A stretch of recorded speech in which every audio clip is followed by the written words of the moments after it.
My computer is showing 1 o'clock, but apparently Commissioner Rice and County Manager Patrick Cates are on their way, so if you don't mind, we'll indulge them a couple of minutes to get in place.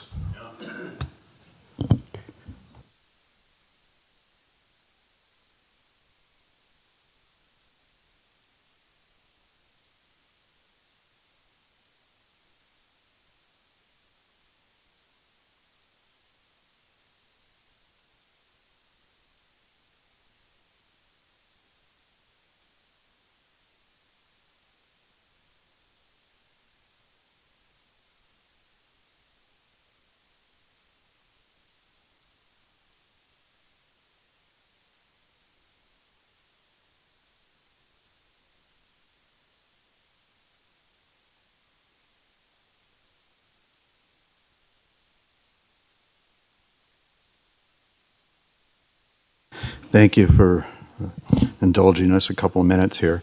So at this time, I'll call to order the Douglas County Board of County Commissioners May 1st, 2023 special meeting on the capital improvement projects budgets, and ask you to please rise for the Pledge of Allegiance to be led by Chief Deputy District Attorney Doug Ritchie. Thank you. If you could please join me in a pledge to our flag. I pledge allegiance to the flag of the United States of America and to the republic for which it stands, one nation under God, indivisible, with liberty and justice for all.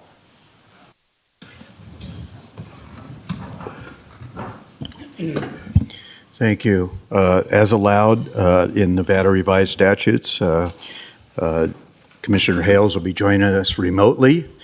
Looks like you were really on time today, so waiting for others. So thank you for your attendance, and we have the other 4 commissioners here in chambers. We'll now go into public comment. Public comment is limited to 3 minutes per speaker unless additional time is granted by the board chairperson. The Board of Commissioners uses timing lights to ensure that everyone has an opportunity to speak. You will see a green light when you begin, and then a yellow light which indicates you have 30 seconds left and should conclude your comments. Once the light turns red, we ask you to please sit down. In addition to opening public comment will also be taken on administrative agenda items that are identified for possible action, of which we only have 1 today, and then again at closing public comment. If you plan to speak on a specific agenda item that is on the administrative agenda and identified for possible action, then please provide your public comment when that agenda item is heard, which will be at the end of that presentation by our Chief Financial Officer and Finance Director, Terry Willoughby and Jennifer Cartwright. At this time, public comment will be taken on those items that are within the jurisdiction and control of the Board of County Commissioners. Is there any public comment? We ask you to please silence your electronic devices if you're here, and so that you don't interrupt the speakers, and print your name for the record and speak your name, and once you speak your name, your time will begin.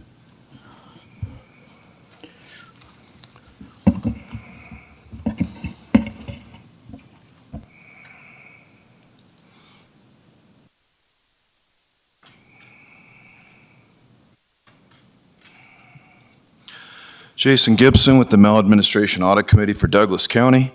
No, Mrs. Hales, we still haven't raised the podium. We've asked for that for about a year now, so we'll continue hunching over like the hunchbacks that we are. Happy holiday, Douglas County, Beltane, right? May Day, right? May 1st. Do we have any Celtic cultured folks in the house? No cultured folks in the house? No May Day today? No Beltane holiday celebration? No day out of time? Oh, come on. You guys had a good Earth Day, didn't you? Did you see what the new community development agent put on our Facebook? An empty park. That's our version of Earth Day. Replace it with Drug Drop Week and National Domestic Violence Week, and replace Beltane with a budget meeting. Certainly you're Christians. You had a good Passover weekend, didn't you? Did you have an honest Passover weekend, a meaningful weekend with your family? Feast of Friends? Perhaps a resurrection? Anybody? Nobody. You're culturally bankrupt, Douglas County. You're being misled by commercial agents who are out of touch with their environment, with the natural order, with reality. When you pledge allegiance to that flag right there, what you're doing is really pledging allegiance to a golden calf because you don't honor the 13 moons of the natural law, which is embedded in your U.S. Constitution. Like the 7 days to a week, 7 articles. We're out of time because we're missing a Bill of Right. We need the 28th. Right now it's 727. We're missing one. That's the return to the natural order and to natural law. Without this knowledge, we self-destruct. We do the same thing we did on Mars that we're doing here today, which is basically being preoccupied by commercialism and technology, building all sorts of stuff. But we got nothing for alternative energy. We got nothing for localized agriculture. We got nothing for humanitarian aid. Nobody's ready for war. We're in a hot war. More people have died in Ukraine than the U.S. World War II, than U.S. personnel from World War II, and not a single care package from Douglas County going anywhere. We want to pull this budget report. Thank you. We've got specific questions about several items in the report, especially the expansion of Douglas County's criminal enterprise, the Jailec facility, where we go from a $145,000 debt to a $40 million debt within a year. And that'll be during the heat of the planetary moral emergency that we are all being plunged into by this corporate body politic. Thank you. Is there an additional public comment here? Sensing no further public comment, we'll close public comment, and I'll entertain a motion to approve the proposed agenda as presented. Make a motion to approve the proposed agenda as amended. Second. Motion by Commissioner Tarkanian, seconded by Commissioner Noasad to approve the agenda as presented. Sensing no further discussion, all those in favor signify by saying aye. Aye. Motion passes 5-0. Going into the administrative agenda. For possible action, presentation on the proposed fiscal year 2023-24 capital improvement program, including a discussion by the county commissioners on any modifications to the fiscal year 2023-24 capital improvement program, project priorities and desired funding sources, and any other updates necessary to guide the development of the 2023-24 capital improvement program presented at the final budget hearing in May of 2023. It's being presented by our Chief Financial Officer, Terry Willoughby, and our Finance Director, Jenny Cartwright. So, ladies, floor is yours. Thank you, Terry Willoughby, for the record. Before I start, I want to give an overview of what a CIP is and what it's not. We are not putting these things in the budget for the next 5 years. A CIP is designed to be a multi-year planning document, which is fluid. It changes based on the priorities and the strategic plan of the governing body. It is a best practice, and state and local governments are advised to prepare and adopt comprehensive, fiscally sustainable, and multi-year capital plans to ensure effective management of capital assets. A prudent multi-year capital plan identifies and prioritizes expected needs based on its strategic plan. And that's what you're going to hear today is things that the departments have identified as needs, and they're bringing these to you, what we expect to see in the next 5 years. And we also you'll see some projects that are listed as unfunded. We put everything on this CIP. Anything that we think might happen in the next 5 years, even if we don't have money for it, should be on this plan so that our grants administrator and other team members can look for funding as available. Sometimes the federal government might drop some money into your lap, and then we have, instead of finding a grant to do a project, instead of getting a grant and then looking for a project, we already have projects that we have in mind that we should be seeking funding for. So some things that the CIP should do, it should identify needs, determine the financial impacts. You'll see everyone's best guess of what these projects will cost. Also prioritizes capital requests, and you will be a key component in that. Develop a comprehensive financial plan. And eventually, the goal would be to bring back to this board a 10-year financial plan for the county, and this would be a key component of what we expect to see over the next 5 to 10 years. Those are all important things to remember. You have both of these documents, best practices and information on what a CIP is at the dais, and they're outside for the public. I do want to show one thing that we have been working on.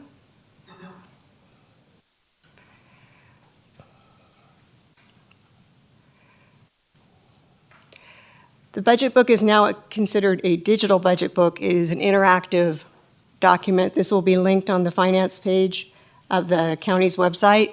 You have a hard copy in front of you. So there's project information, and the public will be able to go to the various projects, click here, and get information. And the goal would be to eventually have the program managers of the project, or project managers, be able to provide updates on the status of those projects as they're ongoing and include in this on the webpage. Yeah, and the link is in the agenda for the public as well.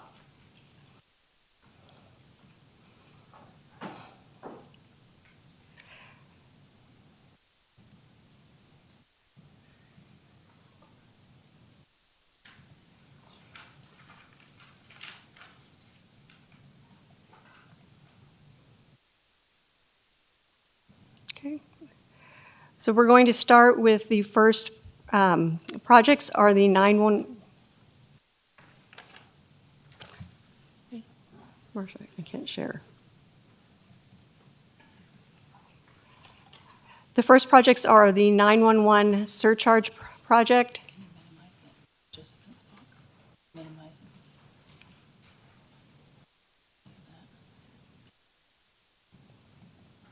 These are, Ms. Willoughby, these are provided on these larger Yeah. sheets that are available in our binders.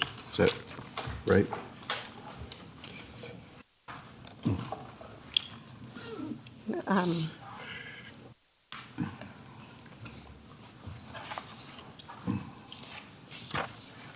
Marsha, where- Go to the Zoom window.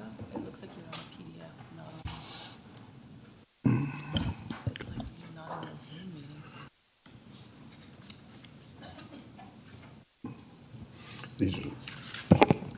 Jenny Cartwright, for the record, the funding summary that Terry is bringing up on the screen right now is in the agenda packet and part of your binders. It is on agenda packet page 13 or CIP book page 8.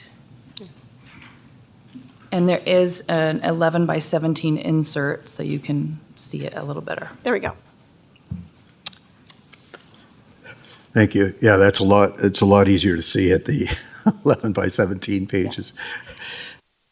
So this is for the replacement of emergency communications center consoles, and we have Brent Finster, 911 manager. He's here if you have any questions on this, and this would be projected $520,000 for the next fiscal year. And again, if we show funding and it's in this first year, it will be included in the final budget.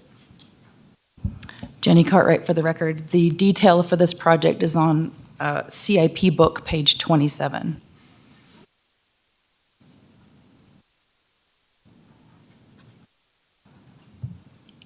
So as we go through this, commissioners should feel free to ask questions in these individual categories. If you could help us as we go down through this, explain to us which items are funded and which are not funded, that would be helpful as well, so we know exactly where we are.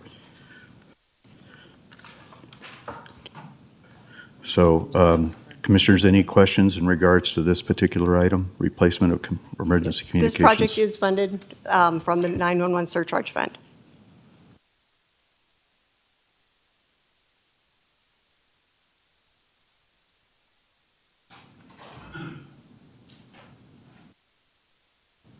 And the project description is on packet page 32 in the packet.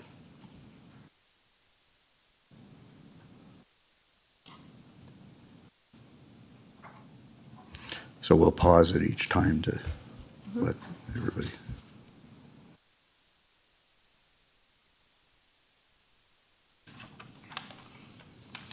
This is the first time we've seen this information.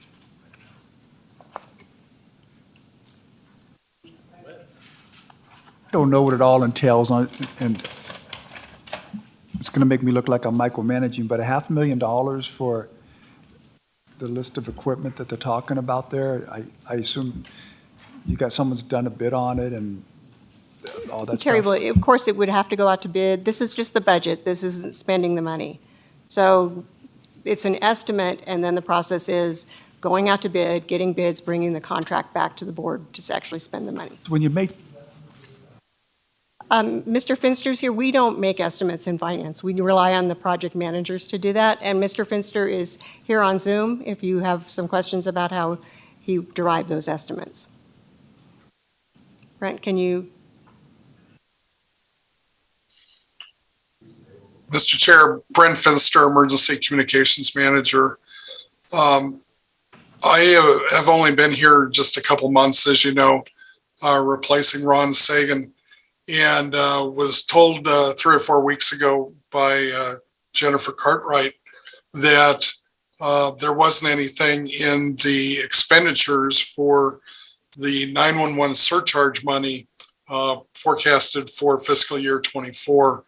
And so this is an estimate to replace about $250,000 worth of the 9 emergency communications center radio consoles, and then some additional monies to pay for some needed upgrades. Some of our mobile and portable radios are 10 plus years old that we use in the department.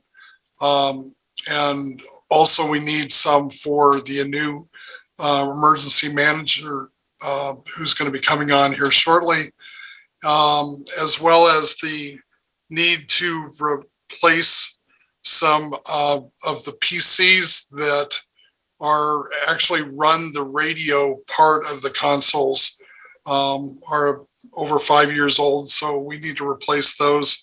And then to have some money available for some replacement of some radio infrastructure electronics that the Department of Technology would use for some immediate fixes there. So this is in essence a placeholder.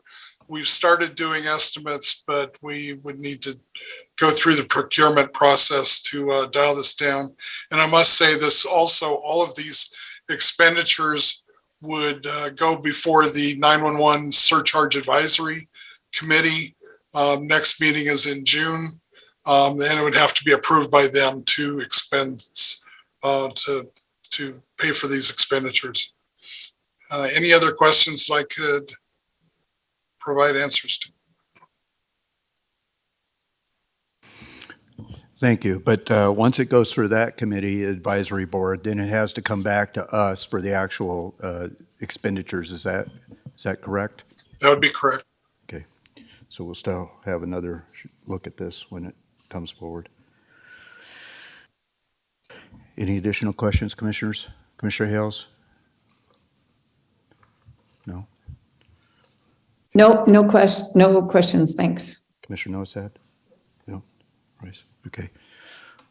I have no questions, so we can move on to the next item. The next group of projects are airport projects. These projects mirror the capital improvement plan that has been approved by the board and submitted to the Federal Aviation Administration. So you can see in the current year, 4.7, the majority of these are grant, if not all of them are grant funded, so they would only go forward if the grant was received. Jenny Cartwright for the record. The airport request details start on CIP book page 30 or packet page 35. And there is $85,292 of airport funding requested for approval in fiscal year 23-24, and the remainder would be grant funds.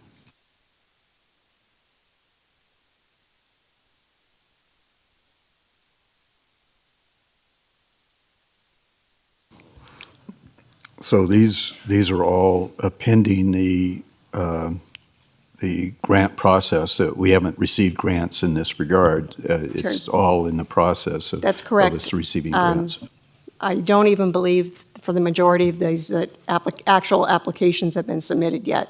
So there's still an application process, which you would see that, and then the grant award and the identification of the match funding would still come back to the board. Okay. So in the grant process, is that something that we're generating through our grants office, or is that something that's generated through the airport?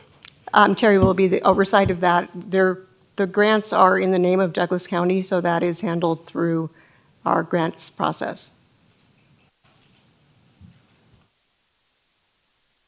Because I know we're looking at a change in management in the airport, and I want to make sure that we're not going to let these things fall through the cracks by No, and somebody out there doing that versus Debbie us. Swickard has been looped in with the engineering firm that has been working with the grants and also with our Federal Aviation Administrator Office, so that she's aware of all the grants and that she'll see them.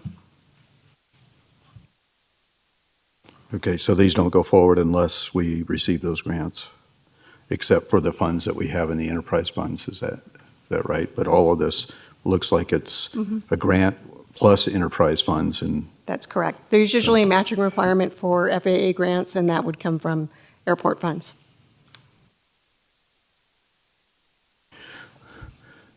Commissioners, questions? No? I'm seeing a lot of heads shaking no, so, okay, well, we can move on to the next one then. The next group of projects are the community development engineering. This consists of the Ranchos Multimodal Trail Connector, Buckeye Creek Flood Mitigation, Pine Nut Creek Flood Mitigation, Pine Nut Road Utility Extension, and Pine View Estates Sewer Extension. And we have the county engineer, Jeremy Hutchings, here available to answer any questions. Oh, I'm sorry, I missed them. As well as Muller Lane, Multimodal Trail, Buckeye Road Causeway, and Gardnerville Water Company to Gardnerville Ranchos Water Intertie. Projected for 23-24, $6.2 million. You can see many of these are unfunded. We funded several feasibility studies through the American Rescue Plan Act, and I will let Jeremy discuss the rest of the funding, but we are actively looking for grants. Jenny Cartwright for the record. The community development engineering requests start on CIP book page 60 or packet page 65.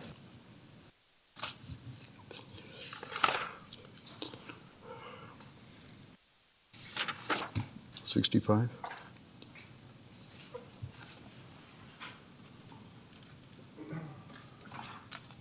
When you have the funding source to the far right, that, when it says grant, that means you can apply for the grant. It doesn't mean we have the grant yet, correct? Jenny Cartwright for the record. Yes, that's correct. Okay, so on I think where you're going on this, the Ranchos Multimodal Trail Connector, I know we devoted $584,582 from ARPA funds for that process first, right? But we still have the unfunded of the 748 you're looking at for 23-24. Is that right, Mr. Hutchins? I see Yep, you've Jeremy joined us. Hutchings, County Engineer. So, right, you're correct there. We're still trying to acquire right away and do some design. So we only have just what you said funded through ARPA. So, this is something I've been involved in. I just am having a hard time to get my head around all this. There's money that was available through the state if we had made some applications, and I put both the county manager and Scott Morgan in touch with the treasurer, state treasurer. But the holdup was getting the approval by the homeowners. And this was, I don't know, 6, 8 months ago. I haven't heard anything else. At some point, some of these opportunities of funding are going to be gone, like the ones from the state. Maybe the grants that you can apply, and then you got to hope you can get those approved. What's being done to get the approval from the homeowners to move forward and try to tap into an opportunity that we have that won't last for very long? Yeah, thanks for that question, Mr. Tarkanian. So it's a mixed bag, as a lot of things are in engineering. One of the ranchers has a conservation easement that we've looked into that doesn't really allow a trail even on it. So we've adjusted the design to not encroach on the property. Hoosman, David Hoosman.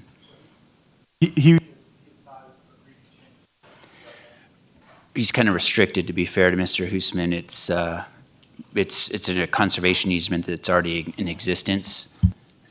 And then the next ranch down is the Fricke Ranch, and we've been negotiating with them since, well, I would say since the beginning of the year to try to acquire an easement there.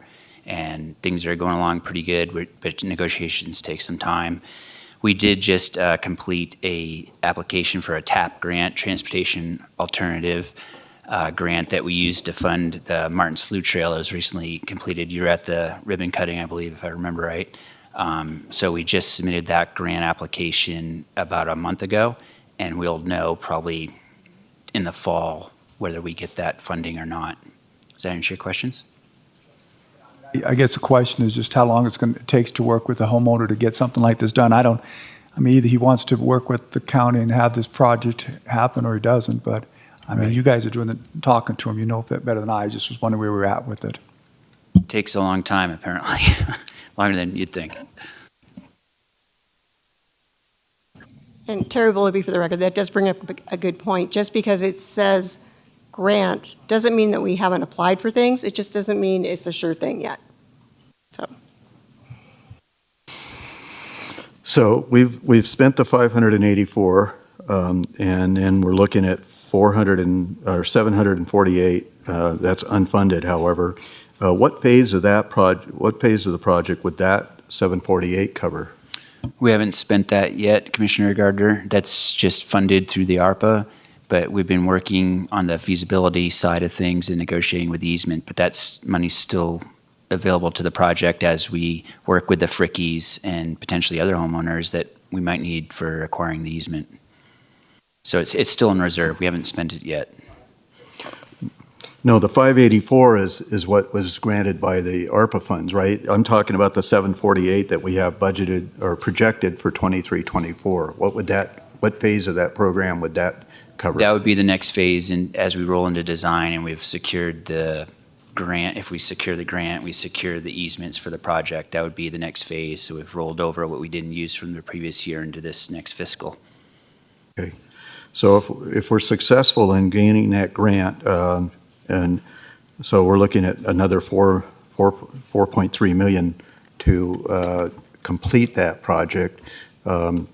If we get that grant in advance of, and that's projected in 26-27, and we get that grant funds in advance of that, of course, then we can go ahead and proceed with the rest of it, right? I mean, we don't have to wait until that time. At that point, Terry Willoughby, for the record, we would bring back the grant award and have you appropriate the money for that entire project at the time of the grant award. Again, this is just a plan, like the dates. We want to get it on the plan, and it's not, if we get the money ahead of time, of course, we would expedite that project.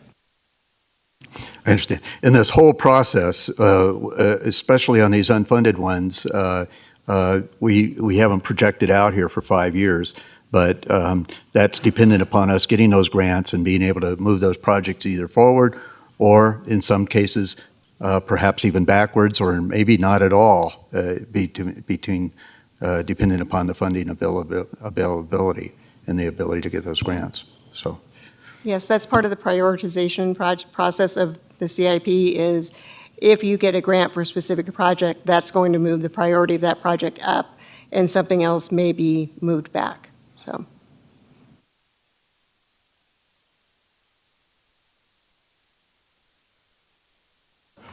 Okay, want to move down to the next one, the Buckeye? I do have excuse me, this is Charlotte Hills. Can I ask a question here? Please do. Don't wait for me, okay? All I right, may not sorry. see you. I may not see you, and I don't want to skip over these. All right. This is just a minor question, but I'm wondering, this is Ranchos to Lampe bike path is also listed in Parks and Rec. And I'm wondering, is that a different piece of the same thing, or what is that about?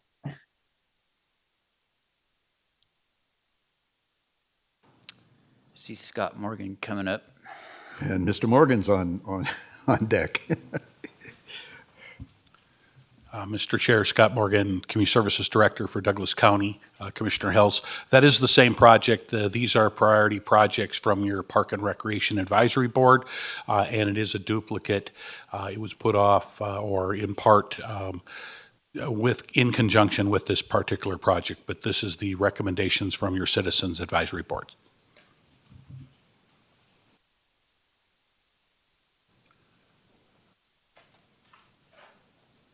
We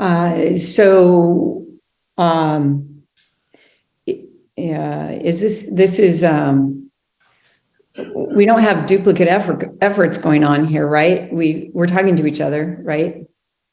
Scott Morgan, that is correct. We are talking to one another. You'll see in our plan that it is an unfunded particular program or listed as a potential grant-funded project.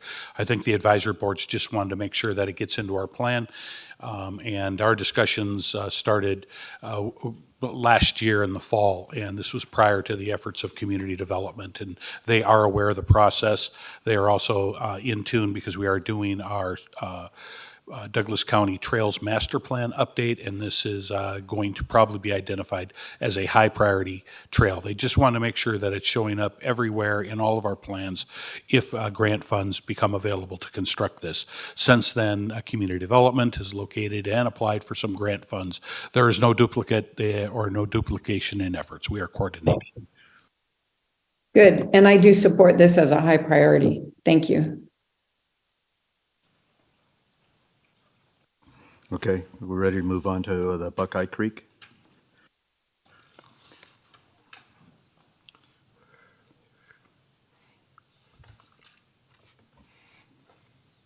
Any questions regards to Buckeye Creek, guys?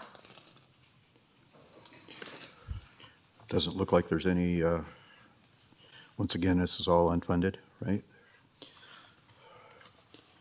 Except for the, I think the $25,000 in this year's funds were the ARPA funds, is that right? Yes, okay. And the Pine Nut Creek flood mitigation total, once again, the 50,000 was ARPA funds and then 2.8 million unfunded. Yep.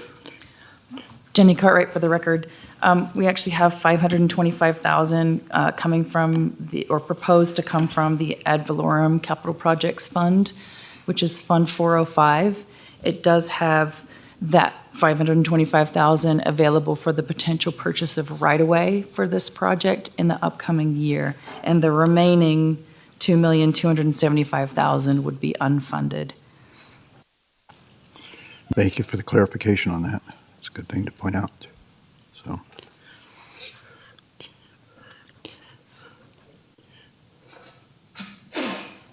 pause here. It looks like Commissioner Noah said you going through that. Oh, okay. Any other questions regarding the Pine Nut Creek flood mitigation total? Okay. Go to the next one then.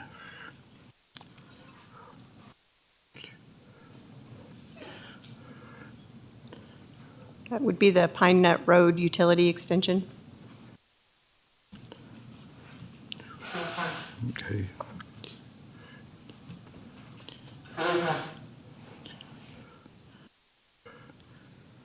Okay.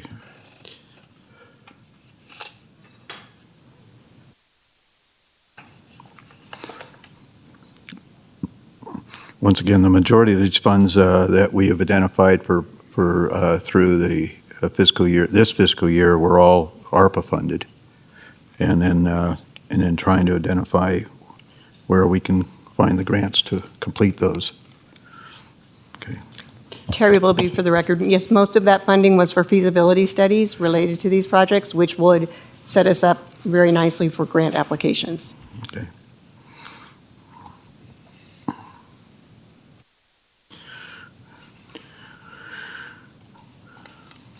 Okay. Anything else? Okay. Pine View Estates sewer extension total. So once again, we funded that at $50,000 ARPA funds for the feasibility study. The $66,000 that we have here is that funded or not funded? Jenny Cartwright, for the unfunded. record, that's currently unfunded. Okay.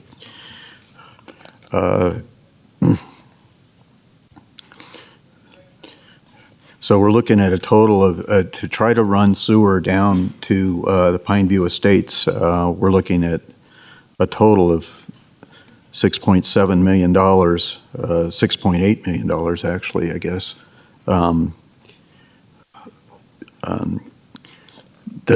We've identified possible funding grant sources for that, Mr. Hutchins?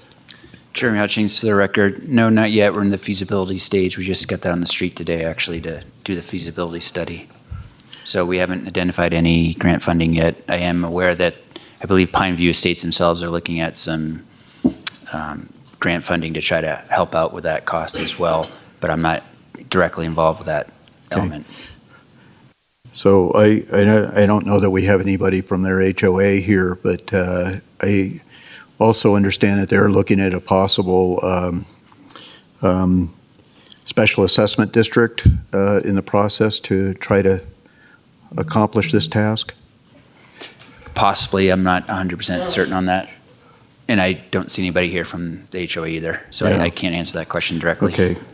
I mean, that's a critical issue, obviously, because we have a failing septic system down there. That we have, I don't know how many residents we have down there, but it's a fair amount of residents that, with that, as I understand it, failing septic system. So That's my could be a understanding as well. big Yeah. concern. Okay.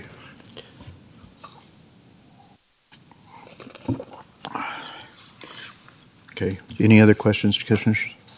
No. Okay. Guess we can go to the next page, huh?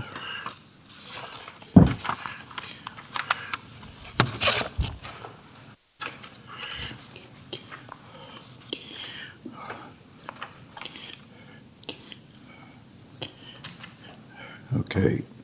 So this, you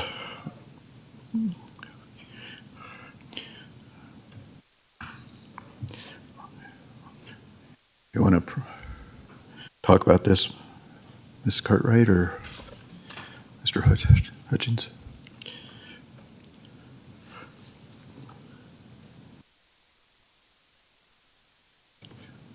Where are we at here? The next project would be the Muller Lane Multimodal Trail. Right. Okay.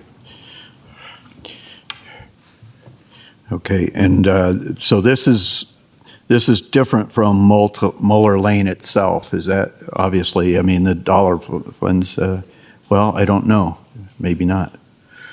Yeah, so Jeremy Hutchings, again, for the record, county engineer. So this is different from Muller Parkway. This is basically to try to tie in where the trail ends now at Jake's Wetlands in Minden, and to tie it in up to basically Wally's Hot Springs Resort has a trail that connects to Genoa. So if we could put a trail down Muller and then down Foothill a little ways, you'd have a pretty cool trail system. Okay, so this is completely away from Muller. I mean, the Muller as we know it in between Ironwood and Riverview, basically 395. This is going west from 395 Muller Parkway there, going Correct. out to Foothill Road. Is that right? Correct. Muller, as most people understand, it's not this. That will be another project. Very important to recognize the differences there. Yeah. Okay. I have a question about that. Just wondering whether any of the easements have been secured for that. No, that's, Commissioner Hales, we're working on a lot of things. That's one of the things that is on my list a little further down to, there are some easements in there that we do need to acquire still, not dissimilar than some of the other trails. So it's on the books, we just haven't pursued it with any vigor yet. Great, thank you. And I will say, this was the original Muller Lane that I always thought of as Muller Lane until we had Muller Parkway. So.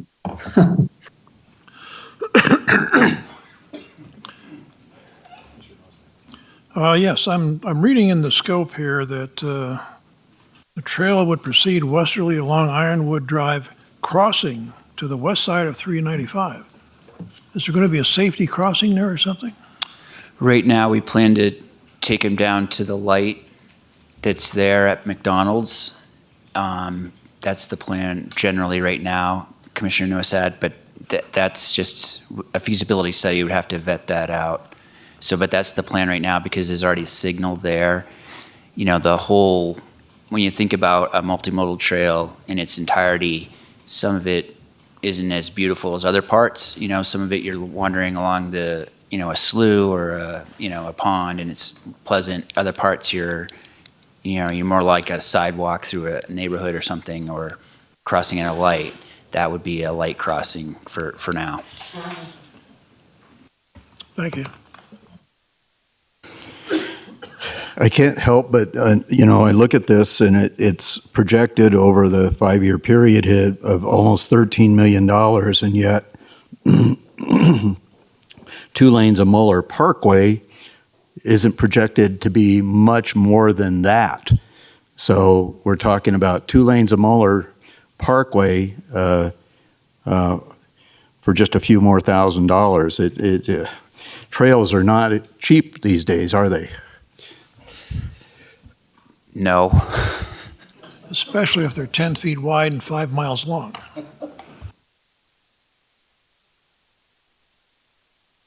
But just Well, to once again, expand, this is all grant required to get through this. And just to expand on that, there are, if you think about Muller Trail or the Trail to the Ranchos, there's a river or two to cross. There's multiple sloughs that carry quite a bit of flow. So you're talking about some pretty significant crossings that send the price north.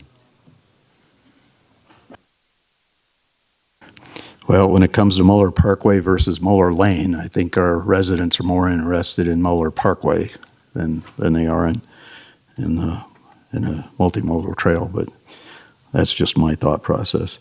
Okay, next one is, any other questions regarding Muller Lane? Okay, then we can go to Buckeye Road Causeway total.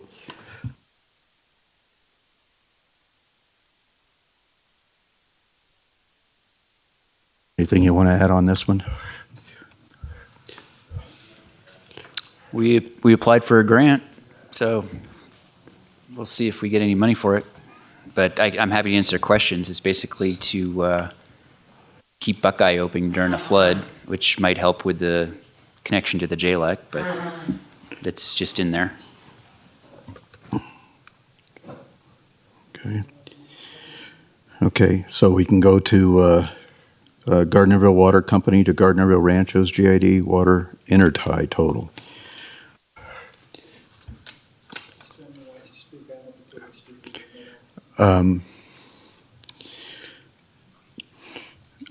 I would, we will wait until the end of all these presentations if you don't mind.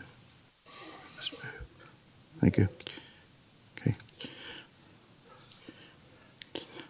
So, you want to go into the Gardnerville Water Company and Gardnerville Ranches? Yeah, I'm happy to answer questions. That's just an intertie between the two systems to give some redundancy and, robustness to the systems. It seems like it's a needed project. That's why I put it in the plan, or plan in for it. Happy to answer questions. There is no ARPA funding on that. It's unfunded. I have some questions on that. I hope I'm not interrupting. From what do I understand right that this does not have anything to do with, I guess I don't really understand this. I'm assuming it has nothing to do with water rights. Correct.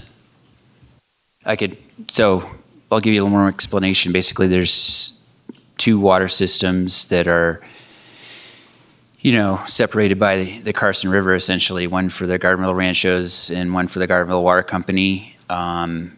It's, from an engineering perspective, to intertie systems like this, it's typically a good thing because it gives redundancy and ability to provide water when, say, a well goes down or you have to do maintenance on one system.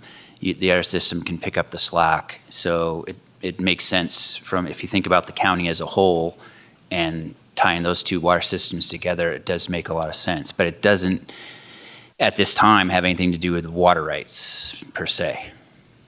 So it's just for a temporary, emergency, very specific, unique, short in time situations. Is that right? No, the system, if the project went forward, it would be intertied in part of the water system and it'd be a permanent basis, just like any other element of either water systems. It's not a temporary improvement. It's a permanent improvement, a cross connection between the two systems, basically. I don't mean the intertie itself, but the use of the other entity's water. Right. They would, well, for now, they would stand on their water rights would stand on their own systems. They wouldn't be necessarily trading back and forth. I mean, I suppose potentially in the future, under a different program, they could work something out that way, but that's not the intent of this project.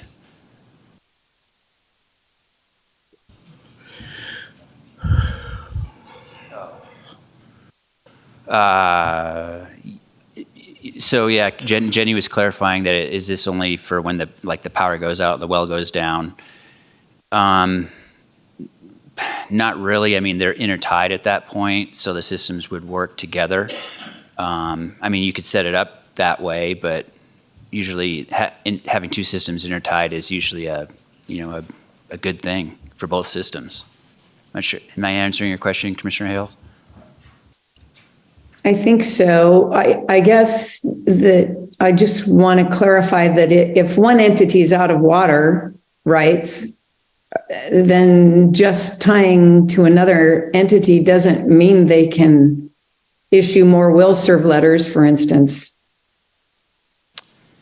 No, not necessarily. They'd still have to solve the water right issue, what I call paper water, not the physical water itself. They'd still have to solve the paper water, either with the water company or with somebody that's splitting the parcel.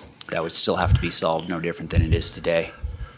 So if I'm right, Mr. Hutchings, so the Gardnerville Ranchos came to us and looking for $250,000, if I recall right, in regards to water, this intertie from ARPA funds.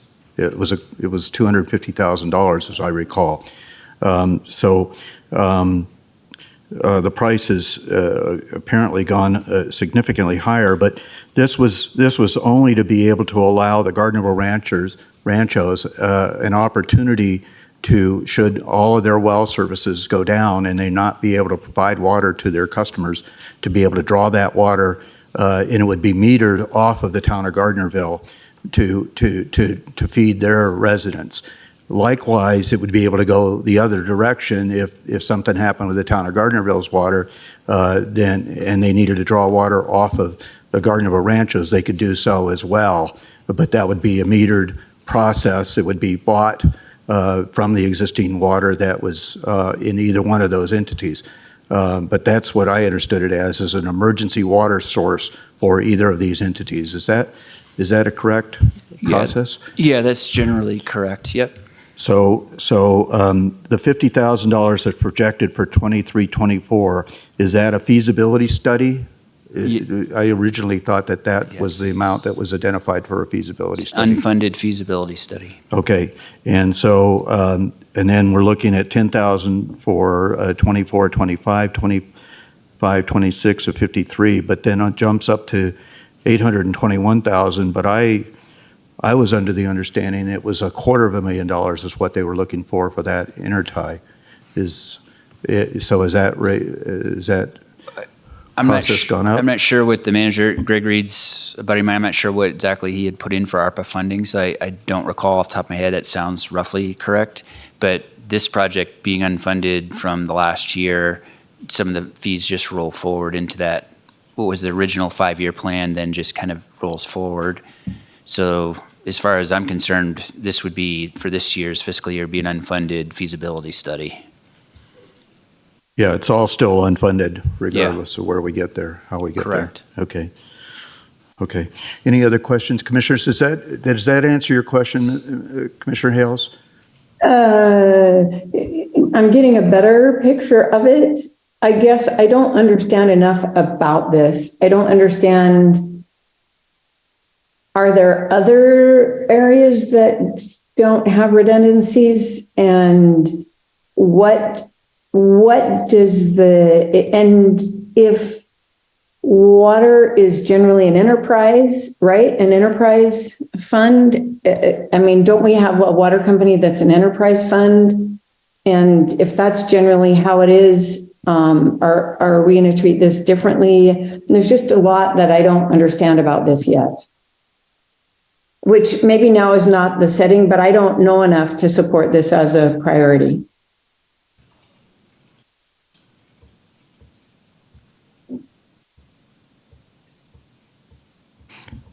Are we identified it as well, it has a CD, is that CD8? That doesn't mean the priority is in that location. Is that right, Ms. Willoughby? So Terry Willoughby, this would not be funded out of our water utility because these would not be our ratepayers. So ratepayer money is what is used in our Douglas County Water Utility Fund, and that money should not be used for projects outside the scope of things that benefit our ratepayers, which this would not. That's why it's not included in the water projects.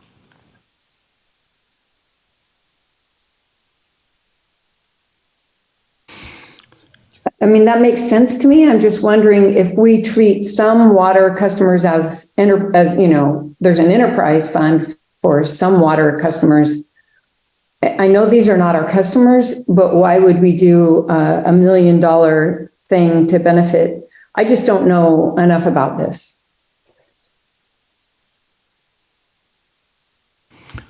Yep. And we're going to have to look at this as we go forward. I understand what Commissioner Hales is indicating. Ms. Davidson, did you have something that you wanted to add to this?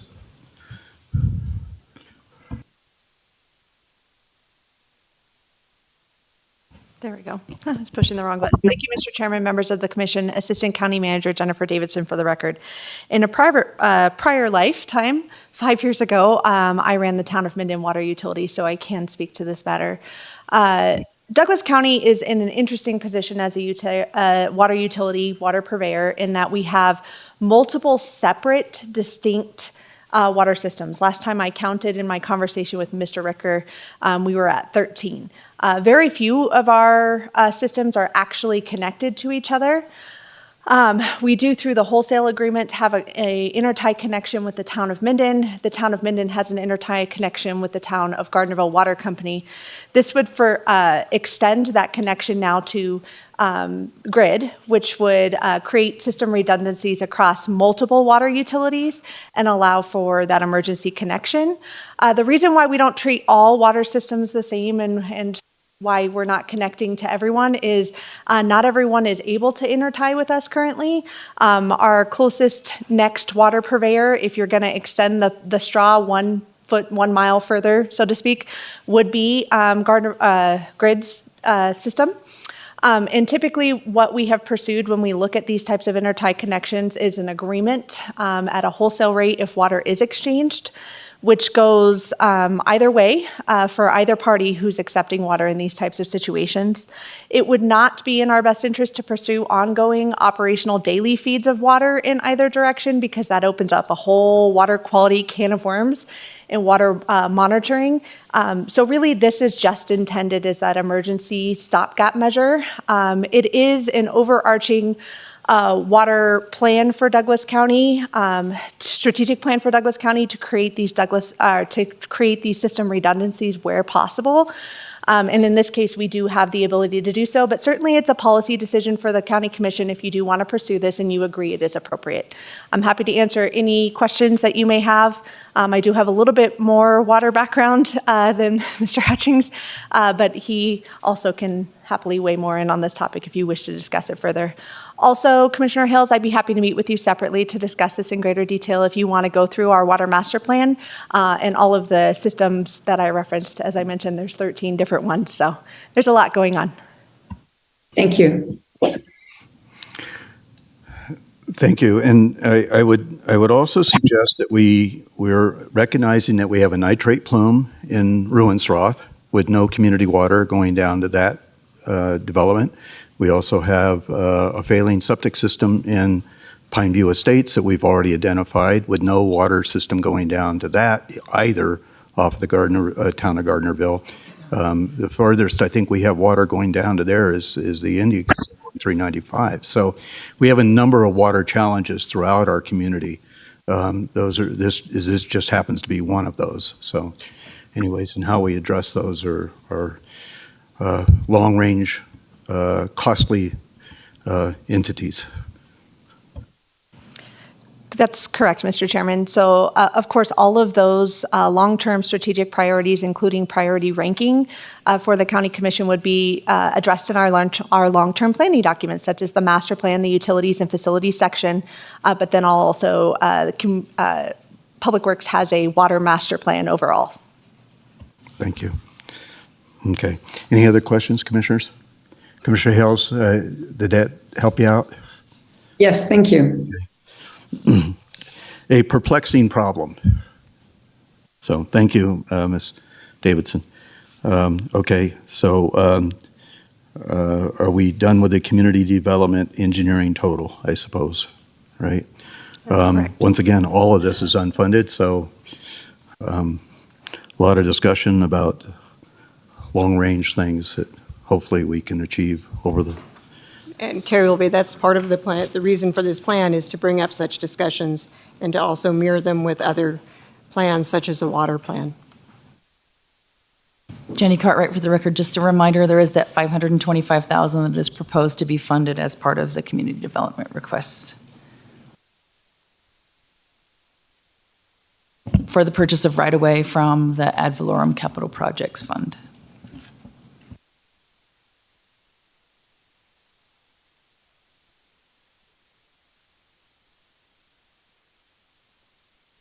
Right, that's the only thing that's funded, right? Okay, very good. We can go to the next category, I suppose, county construction total. Would you like to enlighten us on this? Terry will be, for the record, I can handle this one. We've recently awarded the construction manager at risk contract, as the board will recall. This will help us firm up the estimates for the construction of the new courthouse project. And then we will also listed here is renovation and remodel of the existing JLEC building once that courthouse is built and populated.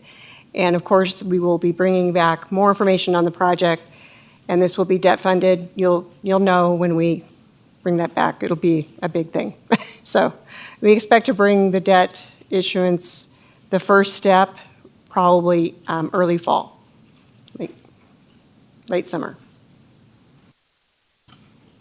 Okay, so the 145 has been the 5.6, and then the 1.45 is already, or 145,000. That's already funded. Is that right? Projected 23, 145,000 is not funded at this point. It will be funded as part of the debt issuance, and actually, the entire project would be budgeted once as part of that debt issuance. So if we issue X number of dollars, we would ask you to budget for the whole project. So it ties up that money at that time. Commissioners, questions? I was fine until that last statement. So are we going to borrow the money that we're putting in now?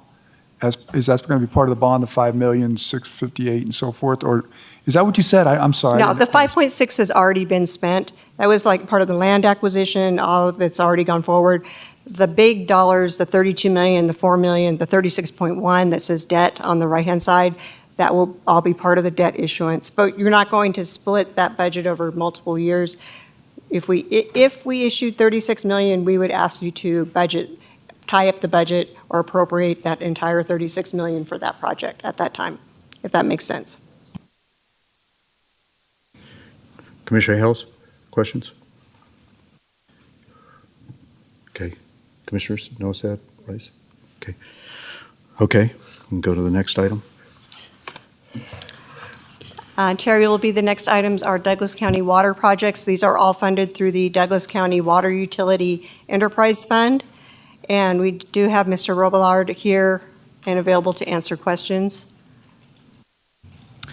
Jenny Cartwright, Finance Manager for the record, and we are on CIP book page 100 or packet page 105 for the details of the Douglas County water utility requests.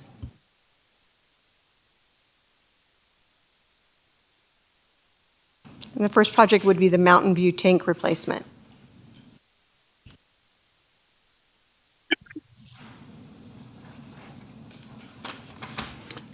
And all of these are funded through reserves with the enterprise fund. Is that correct? Terry Willoughby, that is correct.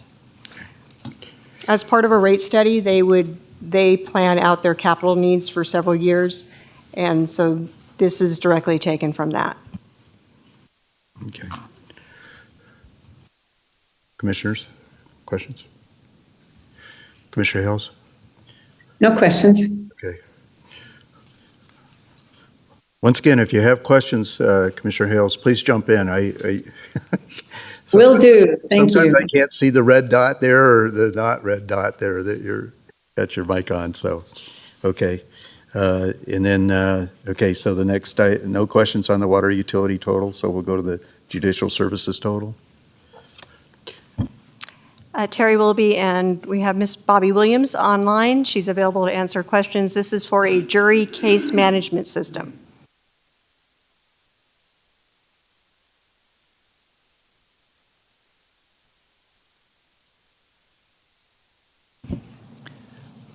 Jenny Cartwright for the record. I would point out that this would be partially funded, well, entirely funded from the general fund, but a portion of it would be from restricted funds that the court collects. So half of the initial implementation cost would come from those funds, the other half from the general fund.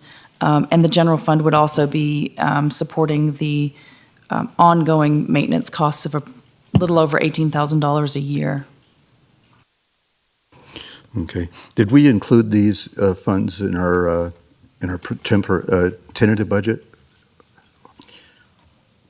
Jenny Cartwright for the record. We did not include these in the tentative budget. However, there is the fund balance worksheet that you were given in 11 by 17 format that shows the impact of the funded capital project requests on the general fund, and there are sufficient funds to cover it.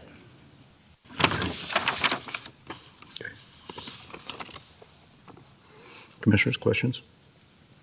Is there an operating cost to our current system? And that's one question. And the other question is, would the ongoing operating costs be funded by the filing fees? Or, I mean, it sounds like no, just general fund. I'm wondering why they wouldn't be. Maybe the filing fees are otherwise obligated for ongoing costs, other ongoing costs. Jenny Cartwright for the record. I'm going to turn that over to Bobby. Let me know if you need any help. Bobby, you're muted right now. Can you turn on your microphone? There you go. Good afternoon, Commissioners. Bobby Williams for the record. Thank you, Commissioner House, for the question. Restricted funds can be used for the one-time purchase of technology but cannot be used for ongoing funds. We do have filing fees that go into the general fund on a monthly basis.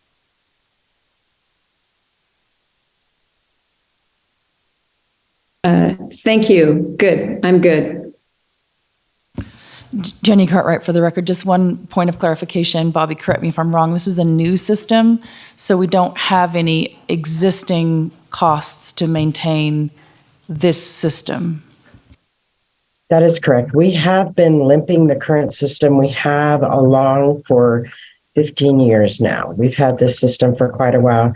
We would love to have this new system because it does bring us into, we pay now about $20,000 a year. Sometimes we can stretch it 2 years when we pull jury panels for Douglas County. We do have the legislative mandates now that require us to have justice court jury trials for our domestic battery cases. So our demand on our jury pool for the citizens of Douglas County is getting greater. We do all of that by mail now. This new system will allow us to operate electronically, including the initial jury questionnaires, and as well as the summons to jury trial will be electronic, and the questionnaires as well as the responses from jurors going forward. So, Ms. Thompson, these funds are not recurring. So this is a standalone system. It's not a licensing fee. There will be a licensing fee of $18,000 going forward to maintain this. Thank you, Commissioner Tarkanian and Bobby Williams, for the record. Okay. Okay. Any other questions, gentlemen? Sales? No questions? Okay. We'll go to the next one. North Valley Sewer System total.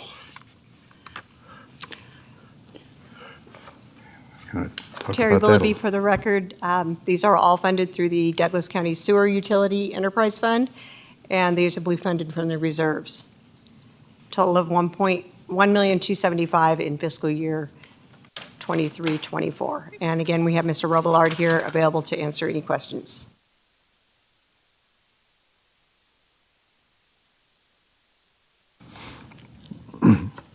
So these are reserves, the enterprise fund. The amounts that are stated in 25, 23, 24, 24, 25, and on so on and so forth, all of those are budgeted in and expected expenses and covered out of that enterprise fund. Is that correct? Terry Willoughby, for the record, the first year will be included in the budget. We don't budget for the future years. So in theory, year 2 would become next year's year 1 and then be placed in the budget.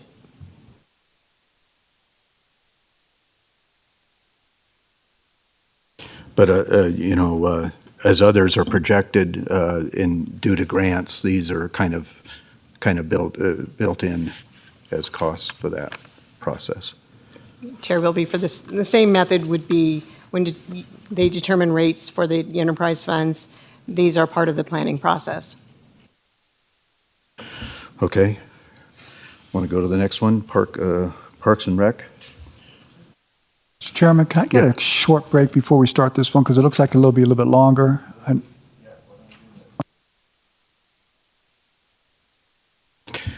If you don't mind, ladies, take a 10-minute break. Okay. We'll return at, it's 2:09 now, we'll return at 2:20. Okay.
Terry, is Scott going to present the Parks and Rec area?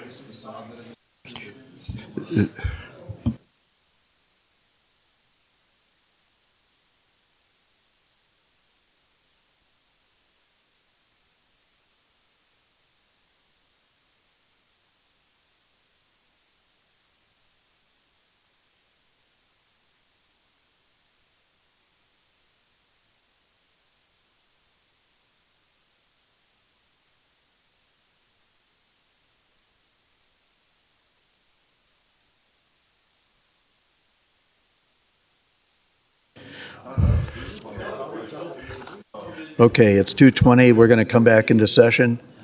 So if everybody can take their seats. The next area is the Parks and Rec area. I see our Community Services Manager here is here for answering questions. So, long list, Mr. Morgan. So, Terry Willoughby, for the record, I would note that all the projects are funded for the next fiscal year except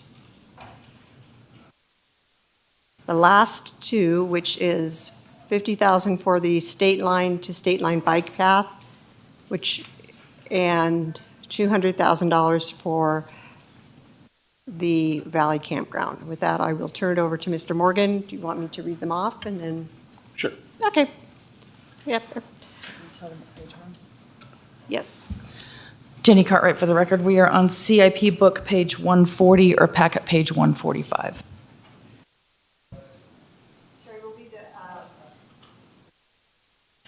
I just turned it off. The first project is the Lampe Park surveillance equipment for $70,000.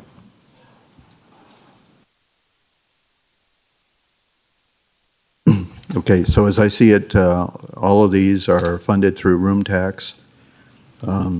So those funds are allocated. Yes. Or residential construction tax. For the record, it might be a good idea to explain to us the process of room tax and how that goes into these funds, and also the residential construction tax as well. Those aren't really taxes, they're fees, right? I mean, Yeah, Let's- Mr. Chairman, let's Scott talk about Morgan, the Community difference Services there. Director for Douglas County. Mr. Chair, members of the board, there is a pretty lengthy process that the room tax goes through, and it's a bit unusual. I have to say that Chairman Gardner was witness to some of them because he is a member of the Parks and Recreation Advisory Board, but it is a 6-month process that we go through with public hearings involving our public. And because we deal with a number of funds, and there are primarily 3 of them, room tax, surplus funds in the room tax, ending fund balance in the room tax, or in this case, there's a surplus of operating revenues over operating expenses, so some of these projects will be funded from that. There is also a fee called the residential construction tax for parks, which is a mitigation fee on new home construction of up to 1% of the permit value, or $1,000, whichever is leased. And unless it's a pre-manufactured home, then it has a $600,000 cap on it. And so there are a variety. And then the other one, of course, is grant funds. Most recently, we completed Brodovich Park, which was primarily donation and grant funds. There is donation opportunities in here, and we've been successful in grant funding as well as donation funds for these projects. But a majority of these are room tax surplus one-time money funds that go towards these projects. And so the process that is outlined, and we not only involve the Douglas County Parks and Recreation Advisory Board starting in on about October, so we can have meetings in the lake, meetings in the valley, but we also use the Senior Services DART Public Transportation Advisory Board because they have a lot to say about our indoor spaces and parking, and they're just another way to vet and take public comment on these projects. Now, the projects, unlike a utility fee where there's money set aside, these projects fight for their life every single year. So you may see projects funded in the next fiscal year. There's no guarantee the next fiscal year after the one you're talking about in the 5-year plan. Every year there's a reprioritization based on public input and public comment. And I will tell you that these advisory boards are pretty conservative. They made the pickleball players wait 3 years to make sure this wasn't a fad, make sure it wasn't something that was trending before we spent, which we're spending in the current fiscal year, $750,000 to build a pickleball complex, and we're proposing $200,000 in this current year at Kale Park. We want to make sure that this is real money. So where's the allocation for the pickleball court for the one at the community center? I see the Kale Park one in it. That is in the current fiscal year, and I'm not sure if it's showing up on this particular plan, but it has received a project number, and I'm not seeing it specifically in this current year, but it is funded, and we are currently at on nearly 100% construction documents and getting ready to go out to bid. So we're hoping to start that construction this fall. That was approved as part of this current year's budget.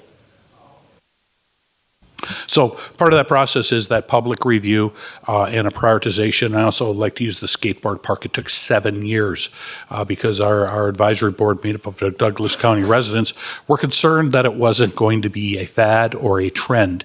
And after fully vetting it for 7 years and making folks come out and ask them and plead with them to prioritize that as a funding source, it was funded. And I will tell you that when we do this under these conservative approaches, we tend to build things that are spectacular. The skateboard park, even though it is over 15 years old, is still one of the highest rated parks in the country. It's on the must-ride list on Thrasher magazine.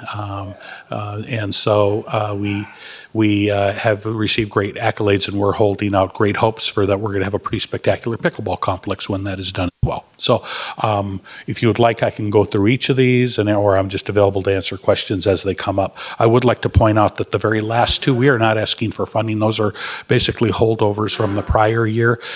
We went through a pretty extensive campground in the Carson Valley analysis, and it was determined that the two sites that we selected, although had many merits, were not supported by the community. So we are no longer pursuing a Carson Valley campground, and the state line to state line bike path for $50,000 is a placeholder just to make sure we have it in our CIP, make sure it gets in our trails plan so that we can go out and through the Tahoe Transportation District solicit funding for that particular project.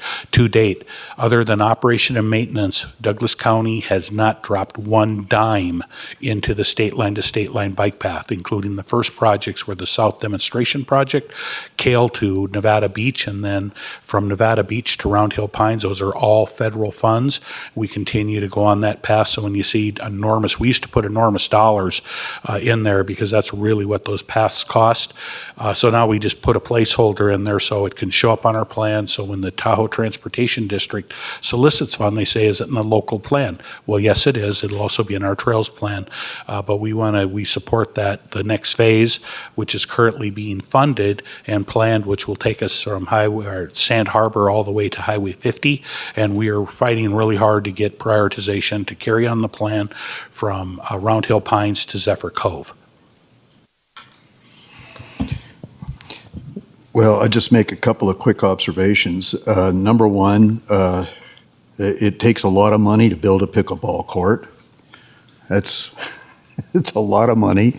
And I guess we're going to be building approximately 6 or 8 courts there at Herbig Park. We are stretching our limits on that one. We are designing an 8-court complex. It's roughly the size of 4-court tennis complex, but properly designed. We're also going with post-cable tension courts on a concrete finish, so we've really stripped that one down to fencing, concrete slab, and color coding, bringing in the site improvements at a later date using additional funds. But that project is a combination of residential construction tax and room tax as approved in our current year budget. I also want to point out that we have a unique one in our budget right now where we have presented to the Carson Valley Swim District, who's agreed to contribute $50,000 to the splash pad down at Topaz Ranch Estate Park, which is on there. So that project is a 3 combination. Private contribution by another governmental entity in support of this, residential construction tax collected in that area, and room tax dollars. You know, Mr. Morgan, as you know, I mean, it used to be 50 years ago, so I'm dating myself a little bit when I say that, but 50 years ago when I was involved in community service organizations, the county would donate land and civic organizations, Kiwanis, Rotary, Elks, JCs, and all the others would go out and they would build all these parks and they would put in the equipment. Now it takes, as I'm seeing here, Kale Park playground equipment, $350,000. Unbelievable amount of money now that it requires to put these parks. So I guess I'm kind of pleased that we have the ability to still do that as a county. So, and I can, trust me, gentlemen, if you want to get a full house at a town hall meeting, all you have to do is put on your agenda pickleball, and you will get an overflow crowd. I can guarantee that, as we've experienced at the community center at Parks and Rec Commission meetings. Anyways, those are my observations, but really appreciate you. And our Parks and Recreation Department just really pours their hearts and souls into this. So can't compliment them enough also. So any other questions? Commissioner Hales, anything you wish to add? Yes, one question and some comments. The question is that Zephyr Cove paid parking conceptual design? Is the idea there to be revenue neutral? Scott Morgan, Community Services Director. Commissioner Hales, it is that particular plan is to actually be a revenue generator, and it is different than what had been previously discussed with this body, which is paid parking on what we call the multi-use parkland, which are 14 acres that we own just below Wattell High School, right next to the old senior center. This plan was kind of conceived with a school board member who sits on our advisory board, Linda Gilkerson, and we were contemplating the difficulty that we currently have and how that plan is going to get more difficult in the future when the NDOT posts no parking along Highway 50 in front of Zephyr Cove Beach, and that the impact to the school district as well as Zephyr Cove Park is going to be enormous. And after we were kind of complaining a little bit about that, we said, time to make some money, I guess, because the school district at times, through student associations or student efforts, have done 3-day weekend parking and done quite well. It is an opportunity for us to basically, through this assessment, which if it is approved in funding, we'll start with the superintendent, start talking about when school is not in session, offer paid parking on school property as well as park property through some type of auto license plate billing kiosk where they can pay, and if they don't, they get sent a bill. We also, just so you know, had a discussion about if you have a Douglas County license plate, because they can determine that almost instantaneously. We are proposing that a resident of Douglas County who wants to park in their park or school property would be exempt from payment. So I know that paid parking has been an item that has been discussed, but these are policies that will ultimately come back to this board and the school board to talk about those things. But when I start talking about charging people to use their park or access the lake in their own county, I want to let you know we're going to do everything possible, and staff is going to recommend to the greatest extent possible if we can exempt a Douglas County resident, we'd like to do that. And that would also cover people that want to play tennis and want to use the disc golf course, and it would be part of a fee if you're in a softball tournament. We could possibly reduce park use and know that people are going to come in there and park. They can pay a parking rate. So lots to talk about. We think it's an intriguing opportunity to study that and capture what people are already doing and most likely be doing to a greater extent in the future. I like everything you just said, all of it. I think that's great. I'm looking at CS 15, the pathway paver upgrades. Is there what are the locations for that? Well, when this was initially analyzed, we were in the process of, we started with Lampe Park, then we moved to Aspen Park, and then we have done Stodic Park. When we put this in, or we talked about it as a project number in the current fiscal year, we were looking at moving over to Herbig Park, but this is an RCT-funded paver project program, and right now we are allocating all the remaining RCT funds for the pickleball courts, which is a combination RCT. So we are not planning on moving any additional pavers forward out of that RCT project fund until such time as the fund can restore itself with funding. Thank you. Then just a few brief comments. The second priority here, the Riverbend feasibility study, I think that's very exciting. And I think that should be right where it is, a very high priority. I'm delighted to see the East Fork Swim District, and I would like to see contributing, and I would like to see more of that. And then my last comment, state line to state line, I'm really pleased with that as well. Keep it on the radar, but get federal funds. Thank you. Thank you. Commissioner Hales, Commissioner Tarkanian, Nosad, Rice, anything to say? Okay, I guess that covers Parks and Rec. Very good. Okay. Going into Public Works and Building Services.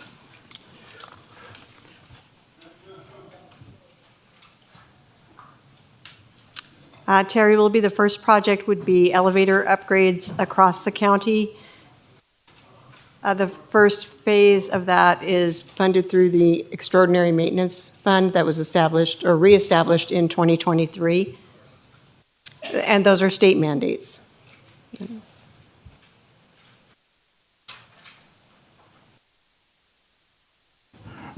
Well, I can attest to the fact that this elevator needed to be repaired because I was limping up and down those stairs in January and February when I had my broken leg. So the elevator was not working properly. But once again, we get state mandates of this nature, but they don't help us out in regards to funding those mandates either. So anyways, that's just a troublesome observation I'll make. Okay. And then the judicial air handler replacement total, that's extraordinary maintenance as well? Yes, it is. That's exactly what that fund is designed to do and is allowed under Nevada revised statutes, and so we are utilizing that. Jenny Cartwright for the record, just for those following along, we're on CIP page 235 or packet page 240.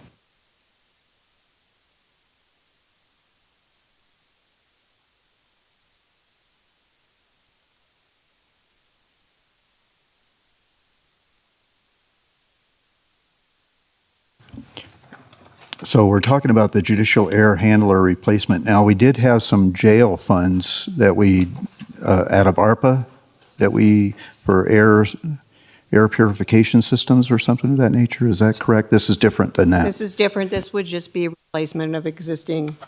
This is a system that has to be replaced right now, but it's not related to that air purification. It's different.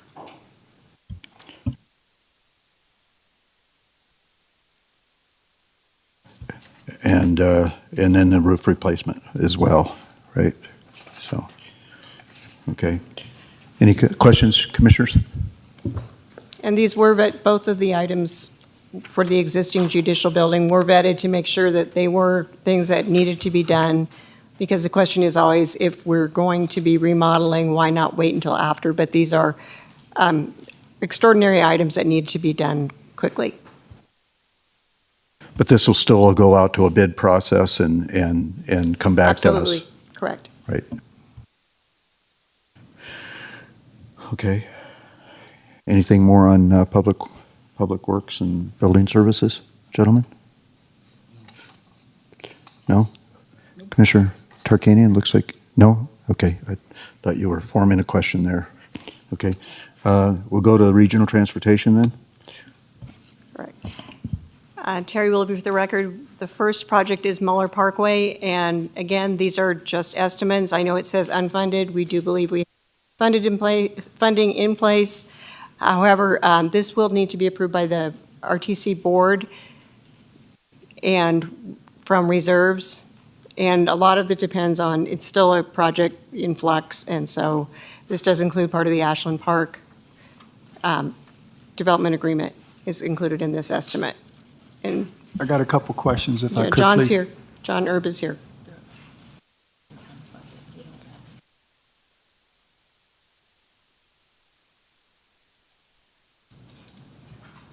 So is Mola Parkway now costing 25 million?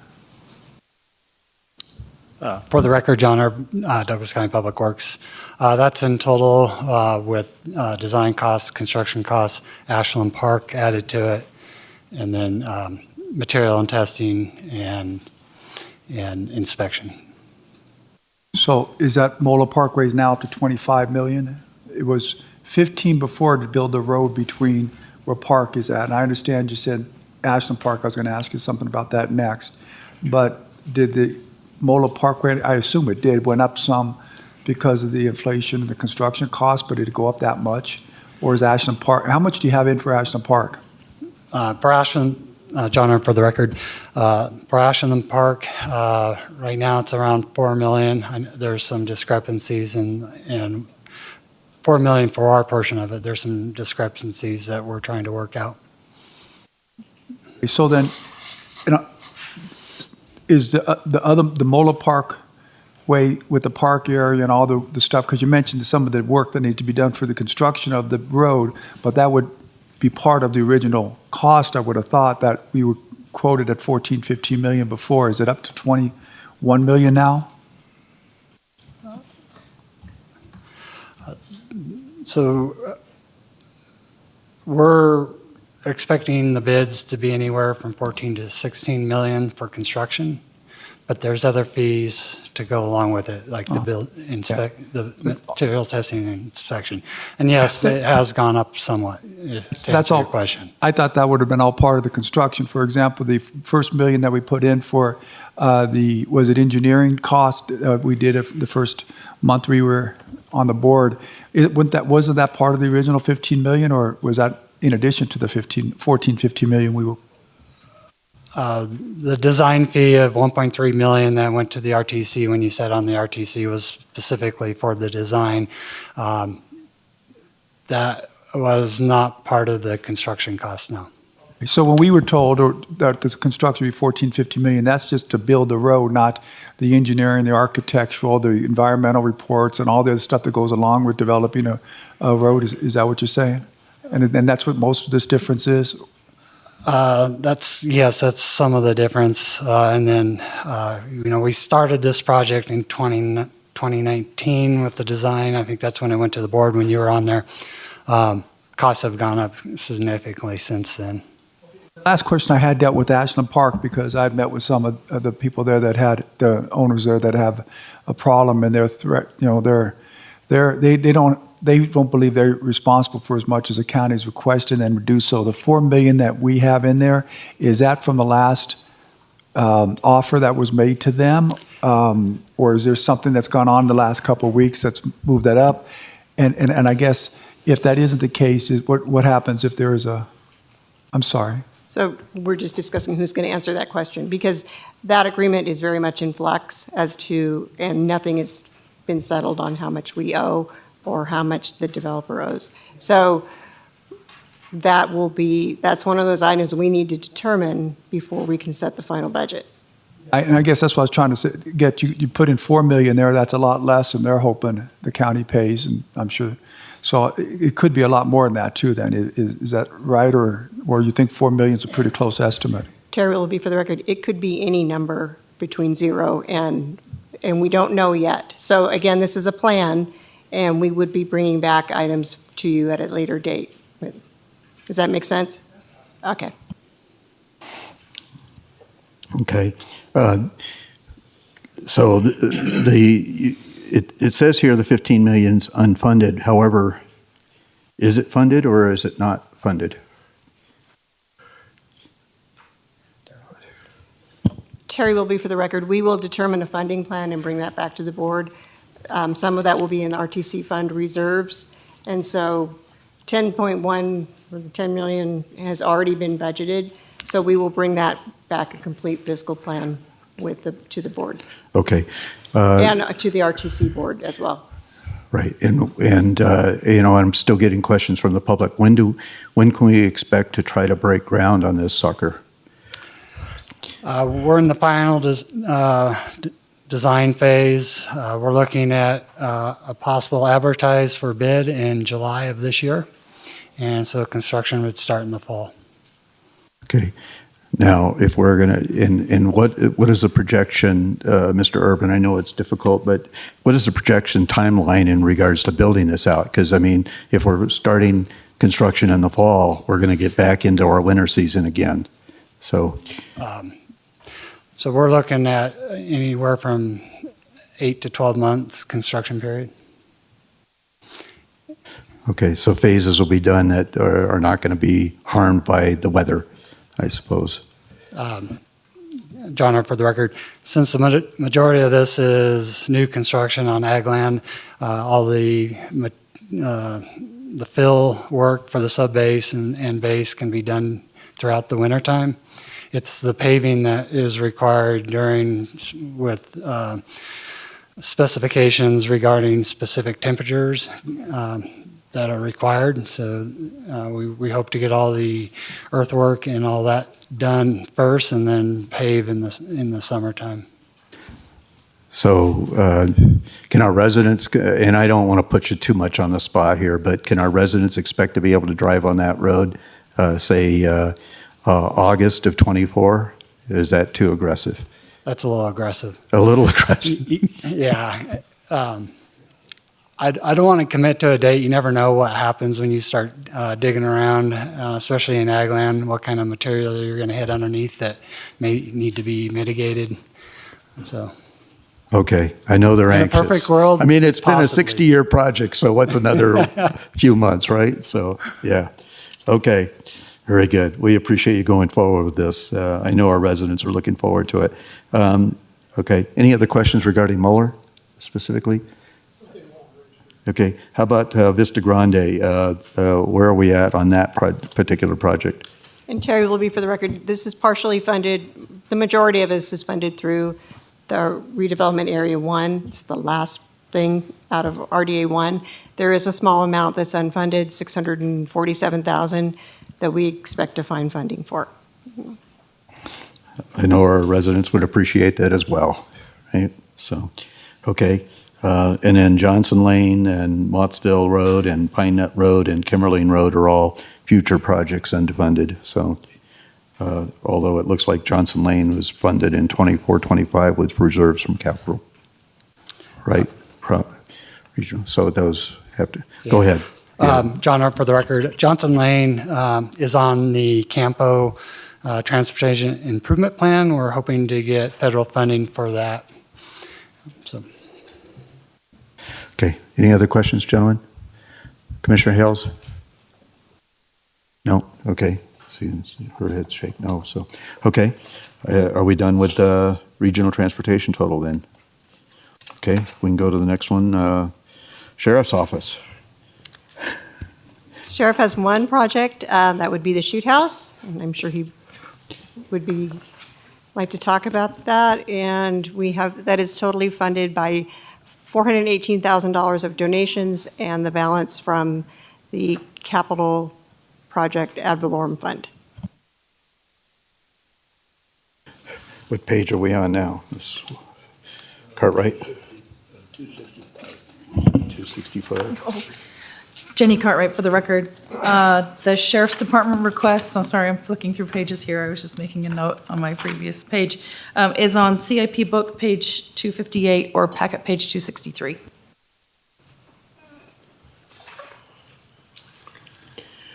Chairman, members of the board, Dan Coverly, Douglas County Sheriff. This is a project that we're looking to do. The bulk of it we've gotten through private donations, and what it is, it's a shoot house that will allow us to train with live fire. And so the walls are constructed as such that you can shoot inside of it and it doesn't exit the building. It allows us to do real world training, or as close to that as we can get. And it just kind of ups our game as far as being able to train for the worst case scenario and be prepared. The bulk of the shoot house itself is paid for. What we're asking for in the remaining $275,000, I believe it is the cement pad and a cover that would allow us to train in inclement weather at night. It'll have lights and so we can do it day or night as needed. Is a portion of that, I assume, the 418,000, was that from the Woodette's fundraiser that you went to? Some of it was, yes. That was a good event. That guy did a nice job raising money Excellent. for you. Sheriff, shooting inside a building brings to mind a thing called ricochet. And how do you prevent that? How is it prevented? So I'm gonna, with me today is my SWAT commander and Range Master Captain Britton, and he can explain the ballistic properties of the walls that will prevent that from happening. So obviously if that was, if you shoot inside, this is like the old Star Wars deal and the trash compactor, right? Yeah, we don't want that. Thank you. Hello, I'm Dan Britton. I'm one of the captains in the sheriff's office. And the building is made out, in fact, I have a proposal here from the company, but essentially the building is, the walls are 550 armor plate, and they're sheeted with plywood. And then inside the floor plan of the shoot house are bullet traps that you wheel around, and that's what you put your target on. So you don't just hang a target on the wall and shoot at the wall.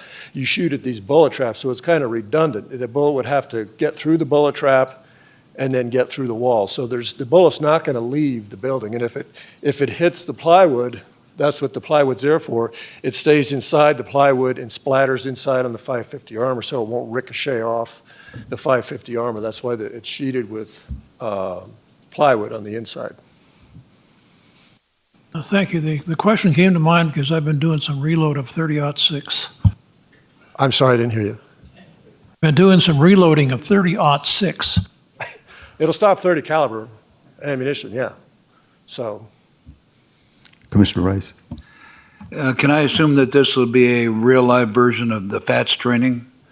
In essence, yeah. It allows us to do a number of things, actually. There's 2 exterior doors and a number of interior rooms. The exterior doors are designed to be breached, either mechanically with a shotgun or explosively, and then reset up and breached again, which you almost never get to actually do that anywhere. Then in addition to the live fire training, it will allow us to do force-on-force training where guys go in and they wear protective gear and then they shoot simunitions, kind of a high-tech paintball thing. They get to shoot that at one another, so you get a live action kind of a thing, much like the FATS machine, which you would think you could do that anywhere, but you really can't because those paint markers can do a lot of damage to like computer screens or any number of other things, so it's very difficult to find a place to even do that. So this would allow us to do that year-round in addition to the live fire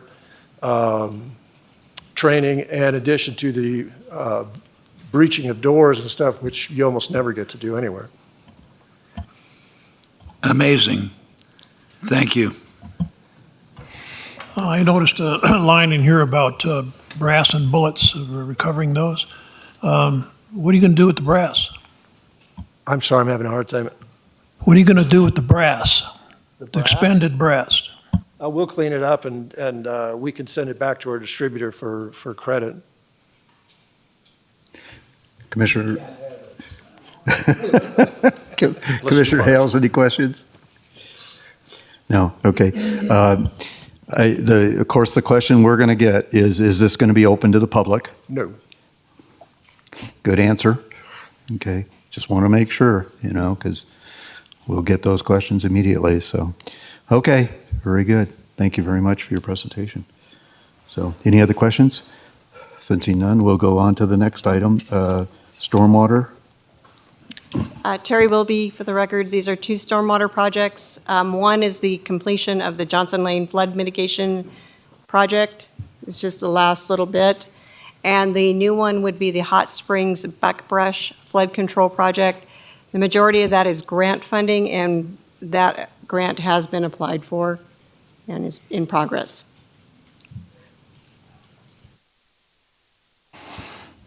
Commissioners, any questions regarding stormwater? Okay. Commissioner Hales? No? Okay. Okay. Tahoe Douglas Transportation District.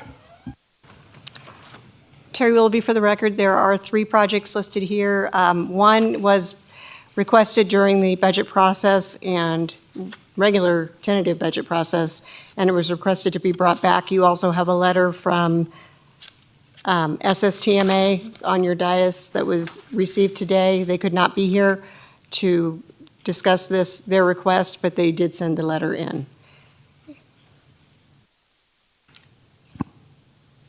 Okay.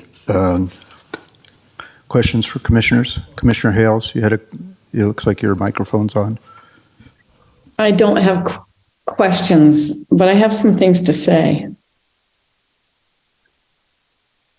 about this. And I'm sorry I'm not there in person because it would be easier to have a discussion in person. I am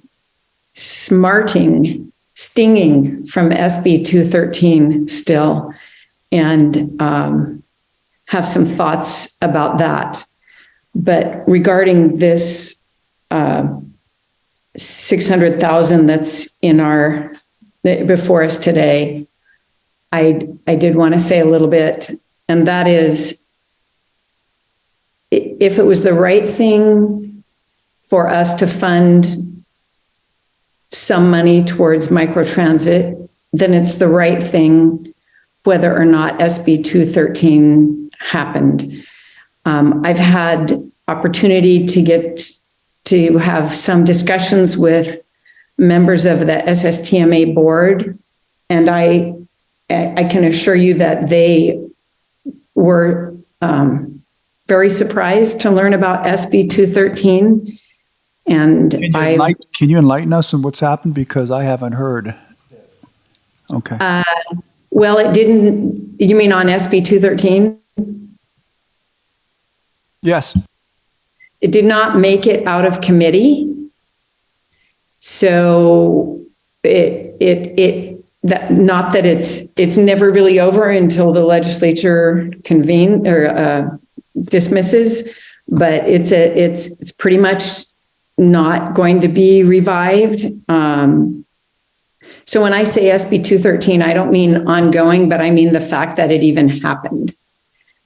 And so for me, if I supported this project before SB 213, it's still the right thing to support it now, even though that happened. That doesn't mean that I'm not going to take some actions because of SB 213.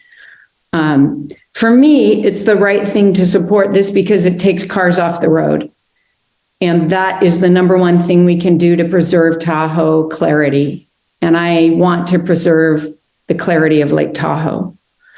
We have some information about it is working to get cars off the road. The estimate is that there are 22,000 plus trips by cars that are not taken because microtransit is happening. If you look at an average of all the months that it's been in place, a big proportion of the rides have started or ended in Nevada, almost 50%. More than half of the rides in the summertime started or ended in Nevada. So for me, I support microtransit. I support microtransit at the lake. I think it's the right thing to do for the lake. Regarding SB 213, I know that that was Lou Feldman who promoted that. And I would say more about Lou Feldman, but he hasn't been noticed for under the open meeting law for character competence or alleged misconduct. I will say that I think the best revenge is living well. And living well in this instance means doing the right thing and making sure that we are very vocal that we're doing the right thing, not because of anything he did, but in spite of what he did. And to that end, I am going to ask the SSTMA board to take formal action condemning the money grab that was SB 213.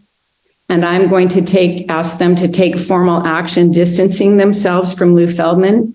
And I believe I will find support for those things. And that's all I have to say about that. Thank you for listening. I guess Thank you, I got a Commissioner question. Hales, for your questions or Oh, your sorry. comments. Commissioner I'm sorry, I Tarkanian? thought she was done. She was done, right? Okay. Today, are we authorizing this money, or are we just saying you're going to put it together in a plan and bring it back to us for a vote, right? Terry will be for the record. So if it's approved today, the first year of the funding goes into the final budget, which this is allocated in the first year. But just because it's in the budget doesn't mean you pay it. We would come back with an agreement, and then you would have a chance to approve it at that time. Okay, so And then you I don't also know. will see it at the final budget time. So then I don't know where to go with this, because I am also in favor of a certain amount of funding for microtransit, but I think there needs to be an open dialogue with input from the public, and also some input of exactly some of the statistics that Commissioner Hales has said. I hadn't been aware of before. I'd like to see where they came from. And also, one of the issues that's going to come up later to us, and maybe Commissioner Hales can talk to the people on the board that she's on, is the increase of VHRs in the what's it called? Tahoe Village, where there's a lack of parking, and they said that if the microtransit system went up there, they thought that would alleviate a lot of it. And from what I can tell, even the expansion of the microtransit system in Douglas County doesn't go up there yet. So that'd be something to see if they would do so.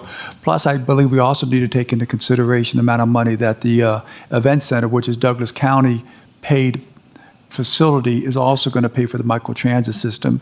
The estimate was $450,000. So in reality, we're asking for $1,050,000 right now. So I don't think we can. I wouldn't want to make a final vote on it now, although I certainly am going to vote to provide some funding for it. Chair, if I may. Terry will be for the record. So what could be done today is, and this is a scenario that could happen. Say you approve an amount up to $600,000 for the budget.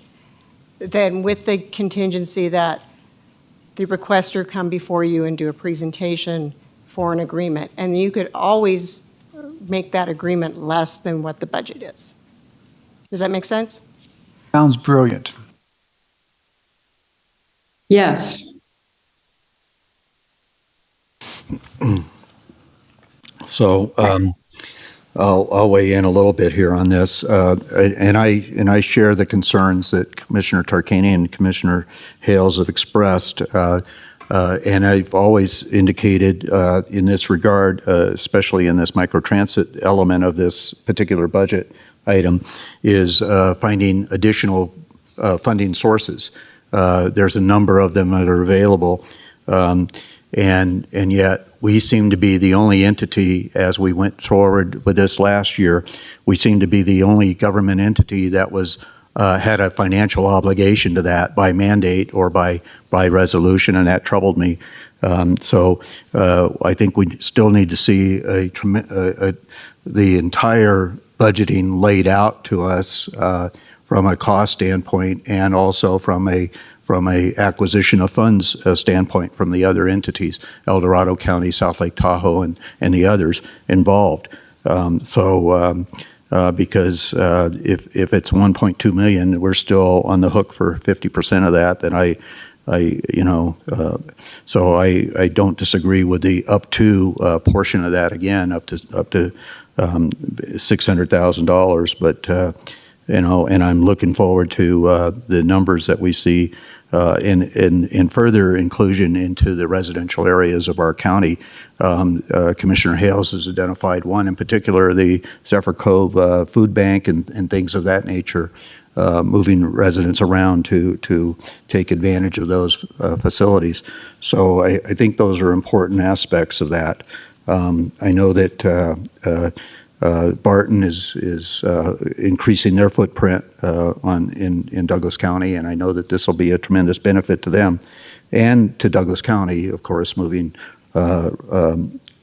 patients from South Lake Tahoe and other portions of the lake to our county for medical services. So I can see the benefit there. But anyways, I'm in agreement with the up to portion of that process. The thing I'm troubled by on this, the Highway 50 revitalization project total, I know that originally we had planned on $300,000 a year that we had allocated to that process, but that was with the possibility of an extension of Loop Road completely around the casino corridor in the Heavenly Village process.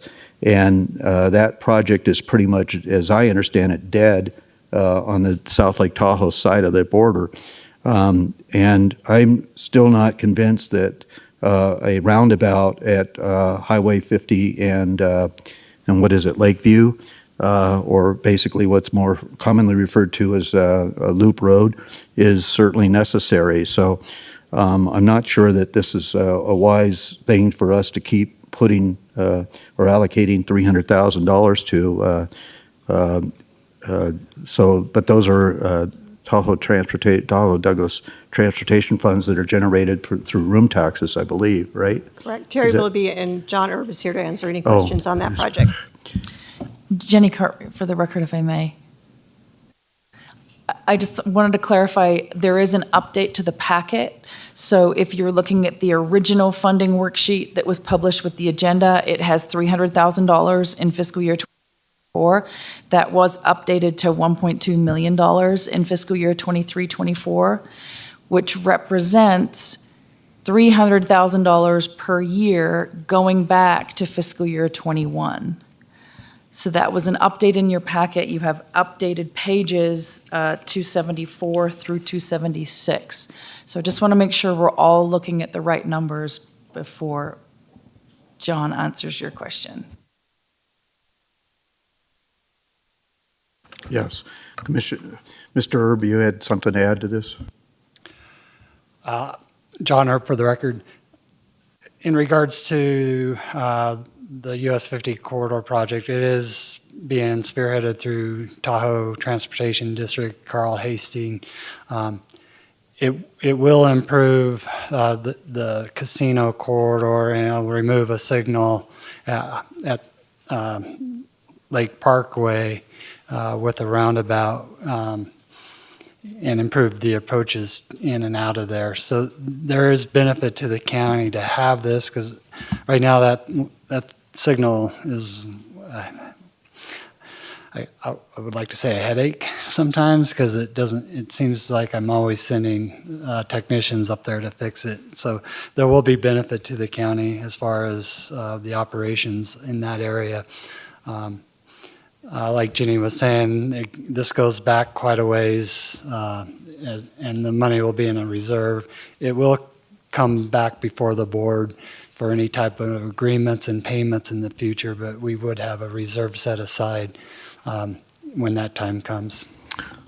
So you're the engineer, so I'm not going to try to argue with you over this issue, but with the event center opening and the amount of cars trying to get out of there, okay, it just seems to me that the whole purpose of a roundabout is to slow traffic down, okay? And a light signal that has an extended period of time, or maybe even can be adjusted for cars exiting the event center, seems to me like a much faster process than trying to get into a roundabout. So that's That's all I'm saying is maximum traffic trying to get out and into that event center is going to be crucial to the operation of that. So I'd still like to talk with you about the process of a roundabout in that particular location. John, for the record, I'd be happy to talk to you anytime about roundabouts. Sometimes they work and sometimes they don't. If there's a mixture of traffic coming from all directions, they work very well. If you have a lopsided movement, then yes, there can be some difficulties getting into the roundabout. Okay. Just a personal feeling there. So, okay. Any other questions or comments there, commissioners? Commissioner Hales, any additional comments? I would like Okay. to make a comment. Commissioner I'd like to make a Mossad. comment about traffic circles. If you go down to 395 in Stewart, and you're coming off Stewart to go into town or make it around the roundabout, that traffic light down there upstream allows a lot of cars to come through. I've sat there for almost a minute waiting to get a. Of course, I don't use my racing skills, but anyway, that roundabouts have their issue. Okay, well, that's a whole other debate we can get into. I'm not going to try to press you on that, but you've heard our feelings about them. So Sure. anyways, Okay, I have to weigh in because I'm a fan of roundabouts, so we're balanced here. We're balanced. I'm jumping on the other side. no, that's so two we got votes to one vote. That's three. I'm jumping with you two. Okay, there you go. 3-1, Ms. Hales. Okay. So, Commissioner Rice, you want to weigh in? I'm just going in circles, so no. Intended, right? Okay, thank you very much. Okay, so Thank you. I think we're done with the Transportation District total, and we can advance to the last item on here, Technology Services total. And I know that we have our Technology Services Director, Manager, not sure exactly what your Chief title is, Technology Daniel, Officer. but Mr. Johnson. So, Ms. Willoughby, would you like to proceed with that? Sure. Terry Wilby for the record. The first item is the public safety radio system upgrade, and this looks like a large number, and we will be looking for grants for that. The $8 million. We just recently awarded the contract, if the board will recall, for the site survey. Daniel can help me discuss. I don't remember what it's called. And then the fiber is unfunded, but that's in a future year. That's correct. We have funding for the phase one, which is site improvements. That's through ARPA funds.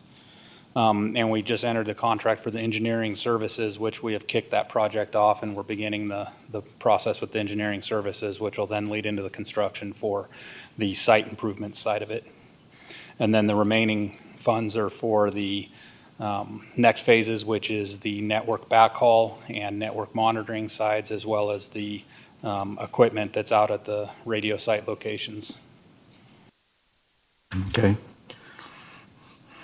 I had one question in regards to fiber. This is fiber optic cable. Is that right? Which is broadband? Correct. The fiber optic project on there is for us to partner with the state of Nevada. They recently awarded an RFP for their phase one high-speed Nevada fiber project. So they're putting in, within their RFP, Douglas County, there's two regions within Douglas County that's part of their RFP, Region 1 and Region 7, and they're putting in $27 million, excess of $27 million in infrastructure, fiber infrastructure. And what our portion of this is they reached out to the local entities as they were doing their RFP to see if we wanted to work on connecting some of our facilities through that same fiber RFP. And all we would be responsible for is the construction from our facility as a lateral to what they're already building out. And that's what this represents, is what our construction costs would be to basically piggyback off of theirs and be part of their RFP to get fiber to those locations. So these would be our costs. These are not state funds that would come in. Correct. This is costs that we would have to do in order to jump basically onto the $27 million investment that the state is already doing within our. Is that matching funds, is what you're No, suggesting? it's not matching funds. It's whether we want to actually build up the laterals from what they're already doing. They're doing their part regardless, no matter what. If we want to connect like the community centers and the parking facilities, the identified facilities that we have within there, that they worked with us on the broadband action team, if we want to connect those facilities on that same project, it would be the construction cost to be able to have us connect our facilities to that project. Okay. They're going forward with the 27 million no matter what. Well, I understand that. I talked with a previous commissioner, Bob Lucy, who's in charge now of the broadband expansion in Nevada that I understand, and he indicated a tremendous amount of funds that were still available, either through the state ARPA funds or through the bipartisan infrastructure law or whatever it was, or maybe there was another one. But and so those funds are we looking into tapping into those funds as well, Ms. Willoughby, or? Terry Willoughby, for the record. I will follow up with the broadband, state broadband group on the funding availability. We will also be bringing back an update on the county's ARPA funds. Oh, and Lisa's right back there.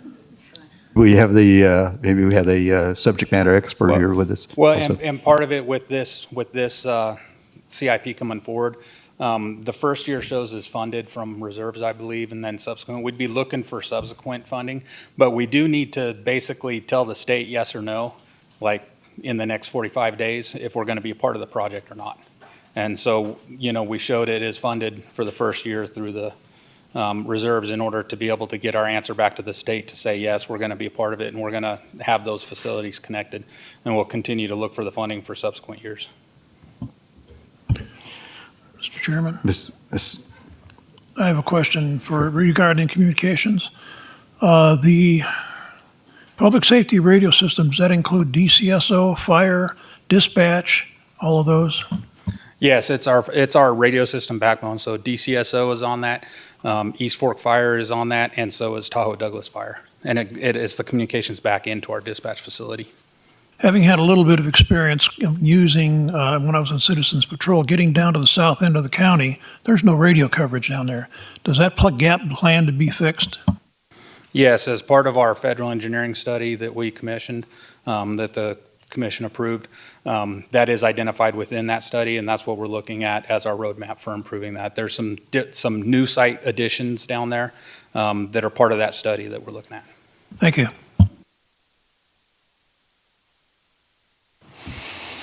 Ms. Granahan, did you have something to add? And for the record, Lisa Granahan, Economic Vitality Manager. I was just going to add, you were talking about the ARPA funds that were available, and the state's 27 million, I'm not sure if I caught it or not, if Daniel had mentioned, that the state's 27 million is coming from ARPA funds, so they're already making that investment in Douglas County. Okay, thank you. Any other questions? Commissioner Hales, anything? No, thank you. Okay, well, I think that wraps up technology services then, and that's it, right? So where are we? You want to finalize this or give us some wrap-up Public comments? comment? This concludes our presentation. That's all the projects. So the agenda item is complete.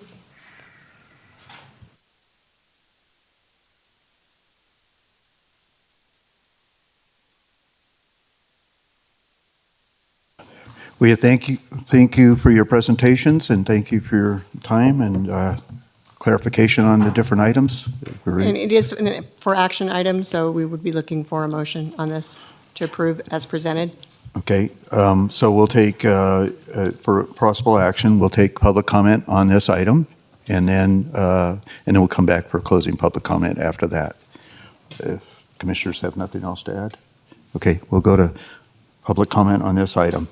Could you clarify the item? Thank you. The item that we're discussing, the specific item, I want to stay on track here. Well, we're discussing the presentation of the proposed fiscal year 23-24 capital improvement projects. Okay, so that's a very broad subject. First and foremost, from a perspective of whole systems, it's impossible to talk as such without offending people, but we must do what must needs be done. It seems as though the strategic plan here has a priority first. It's been 4 years since it's been reviewed. It doesn't take into account the biosphere-noosphere transition, the world war that we're heading Mach speed into, the critical collapse of our infrastructure, domestic violence. This comes first up here, before this. And before you guys really get attached to all this, you should probably talk to Ben Davies, our chief solar scientist, to get a perspective on what's going on with this big weather. Because unless you have a perspective that's galactic, then you're misleading us into a catastrophic collapse. You've got a $145,000 earmark for this JLIC facility. Next year, the debt on that's going to be $35 million. It's going to go just like that when we're in the midst of the most unprecedented global conflict in the history of civilization. American Rescue Funds are for American Rescue. They're not for technology and planes and trains and radios. They're for the American Rescue Funds to prepare us for the inevitable event. We need to localize our agriculture. We need solar farms and alternative energy. We're going to have a serious disruption in the way that we do business or the way that we live. And for some reason, it's just not sinking in. And I think it's because y'all are just making too much money. I think that's it. I think that if you follow the money, it's like the more disillusioned you get. The more money they make, the more dysfunctional they are. The total, you know, they're like out in left field with these numbers, and nobody really rides the transit. Nobody really has time to enjoy the parks. You're building trails, you're building facilities and utilities. Look at what you got today. There ain't nobody in them. They don't have the time. They're strapped. The shoot house is going to be near the animal control center. You're going to freak those animals out. Those animals aren't going to do well with a SWAT facility.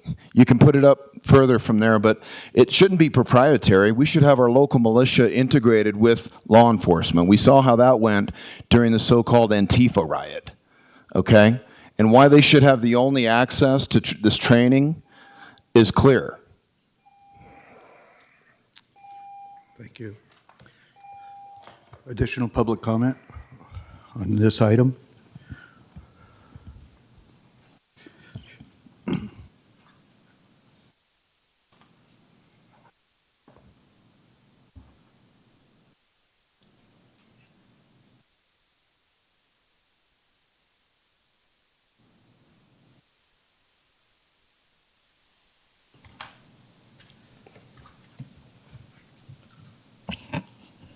Bob Pullman for the record.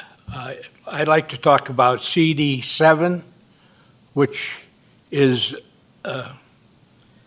has to do with the impact that we'll have, seeing as you've approved a new courthouse. I assume you really want to be able to have the sheriff get to it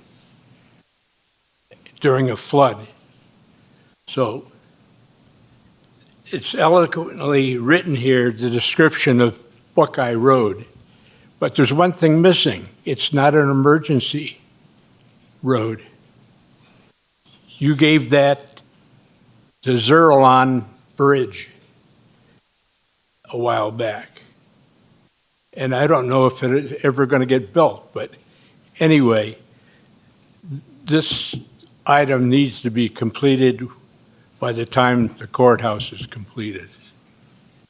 It just doesn't make sense that the sheriff will have a problem getting back and forth to the courthouse. And I really support this item. I thank you. Thank you, Mr. Pullman. Very important aspect. You're right.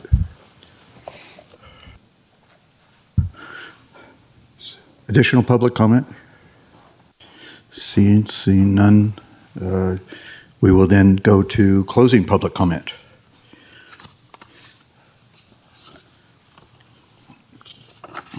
So at this time, public comment will be taken on those items are within the jurisdiction control of the Board of Commissioners, or those items, agenda items that were where public comment has not already been taken. Is there any additional public comment here in chambers?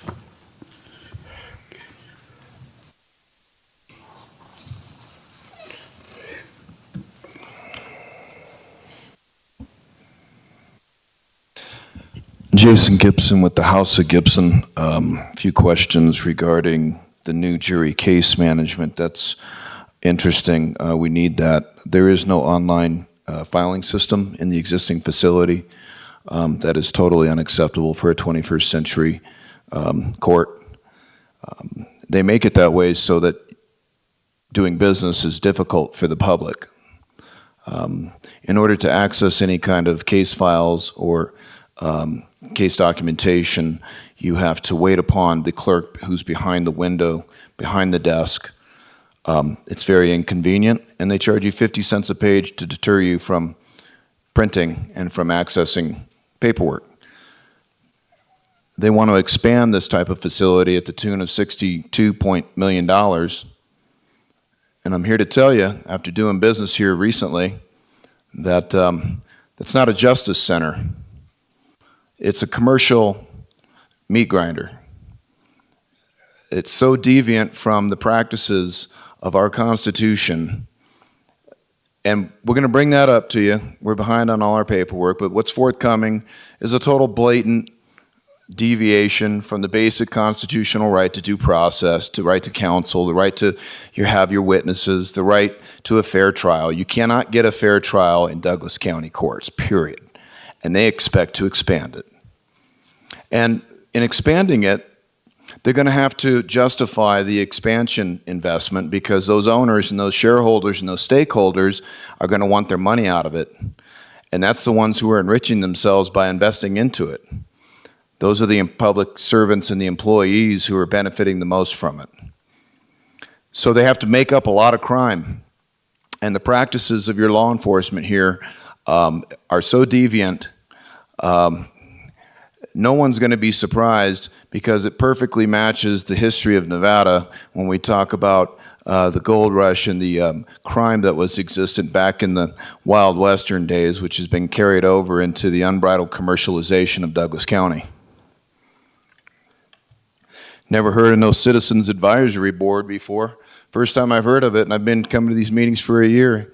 I wonder where that's at, if it's on the website. I wonder why none of this process here went through the norms and procedures, through the committees, and why there was so much dead air, because there's no public input with these people. They've got it all wrapped up into this little culture of theirs, and they don't want your public input. They can appear by means of Zoom, but you can't. They don't want your input from South Shore. They want to inconvenience you to come over here to access your free right to public assembly and freedom of speech. That's what kind of people you got running the show here. That's all she wrote. The big money grab. Additional public comment? Sensing no additional public comment, the meeting is hereby adjourned. Oops, did you have something else you? The vote. Oh, I'm sorry. We did not vote on the possible action. I'm going to make a motion to Wow. approve the tentative capital improvement budget as presented. Second. Third. Okay, we're a little bit out of order, but I still accept that. Sorry about that. So, a motion by Commissioner Tarkanian. Thank you for the correction, by the way. So a motion by Commissioner Tarkanian, seconded by Commissioner Noah Sad to approve the tentative proposed fiscal year 2023-24 capital improvement program. Since no further discussion, all those in favor signify by saying aye. Aye. Motion passes 5-0. Thank you for that correction. Now the meeting is adjourned. Thank you, and the next step would be the final budget in May, and we will also be putting this document on the website, and we'll do a press release for that.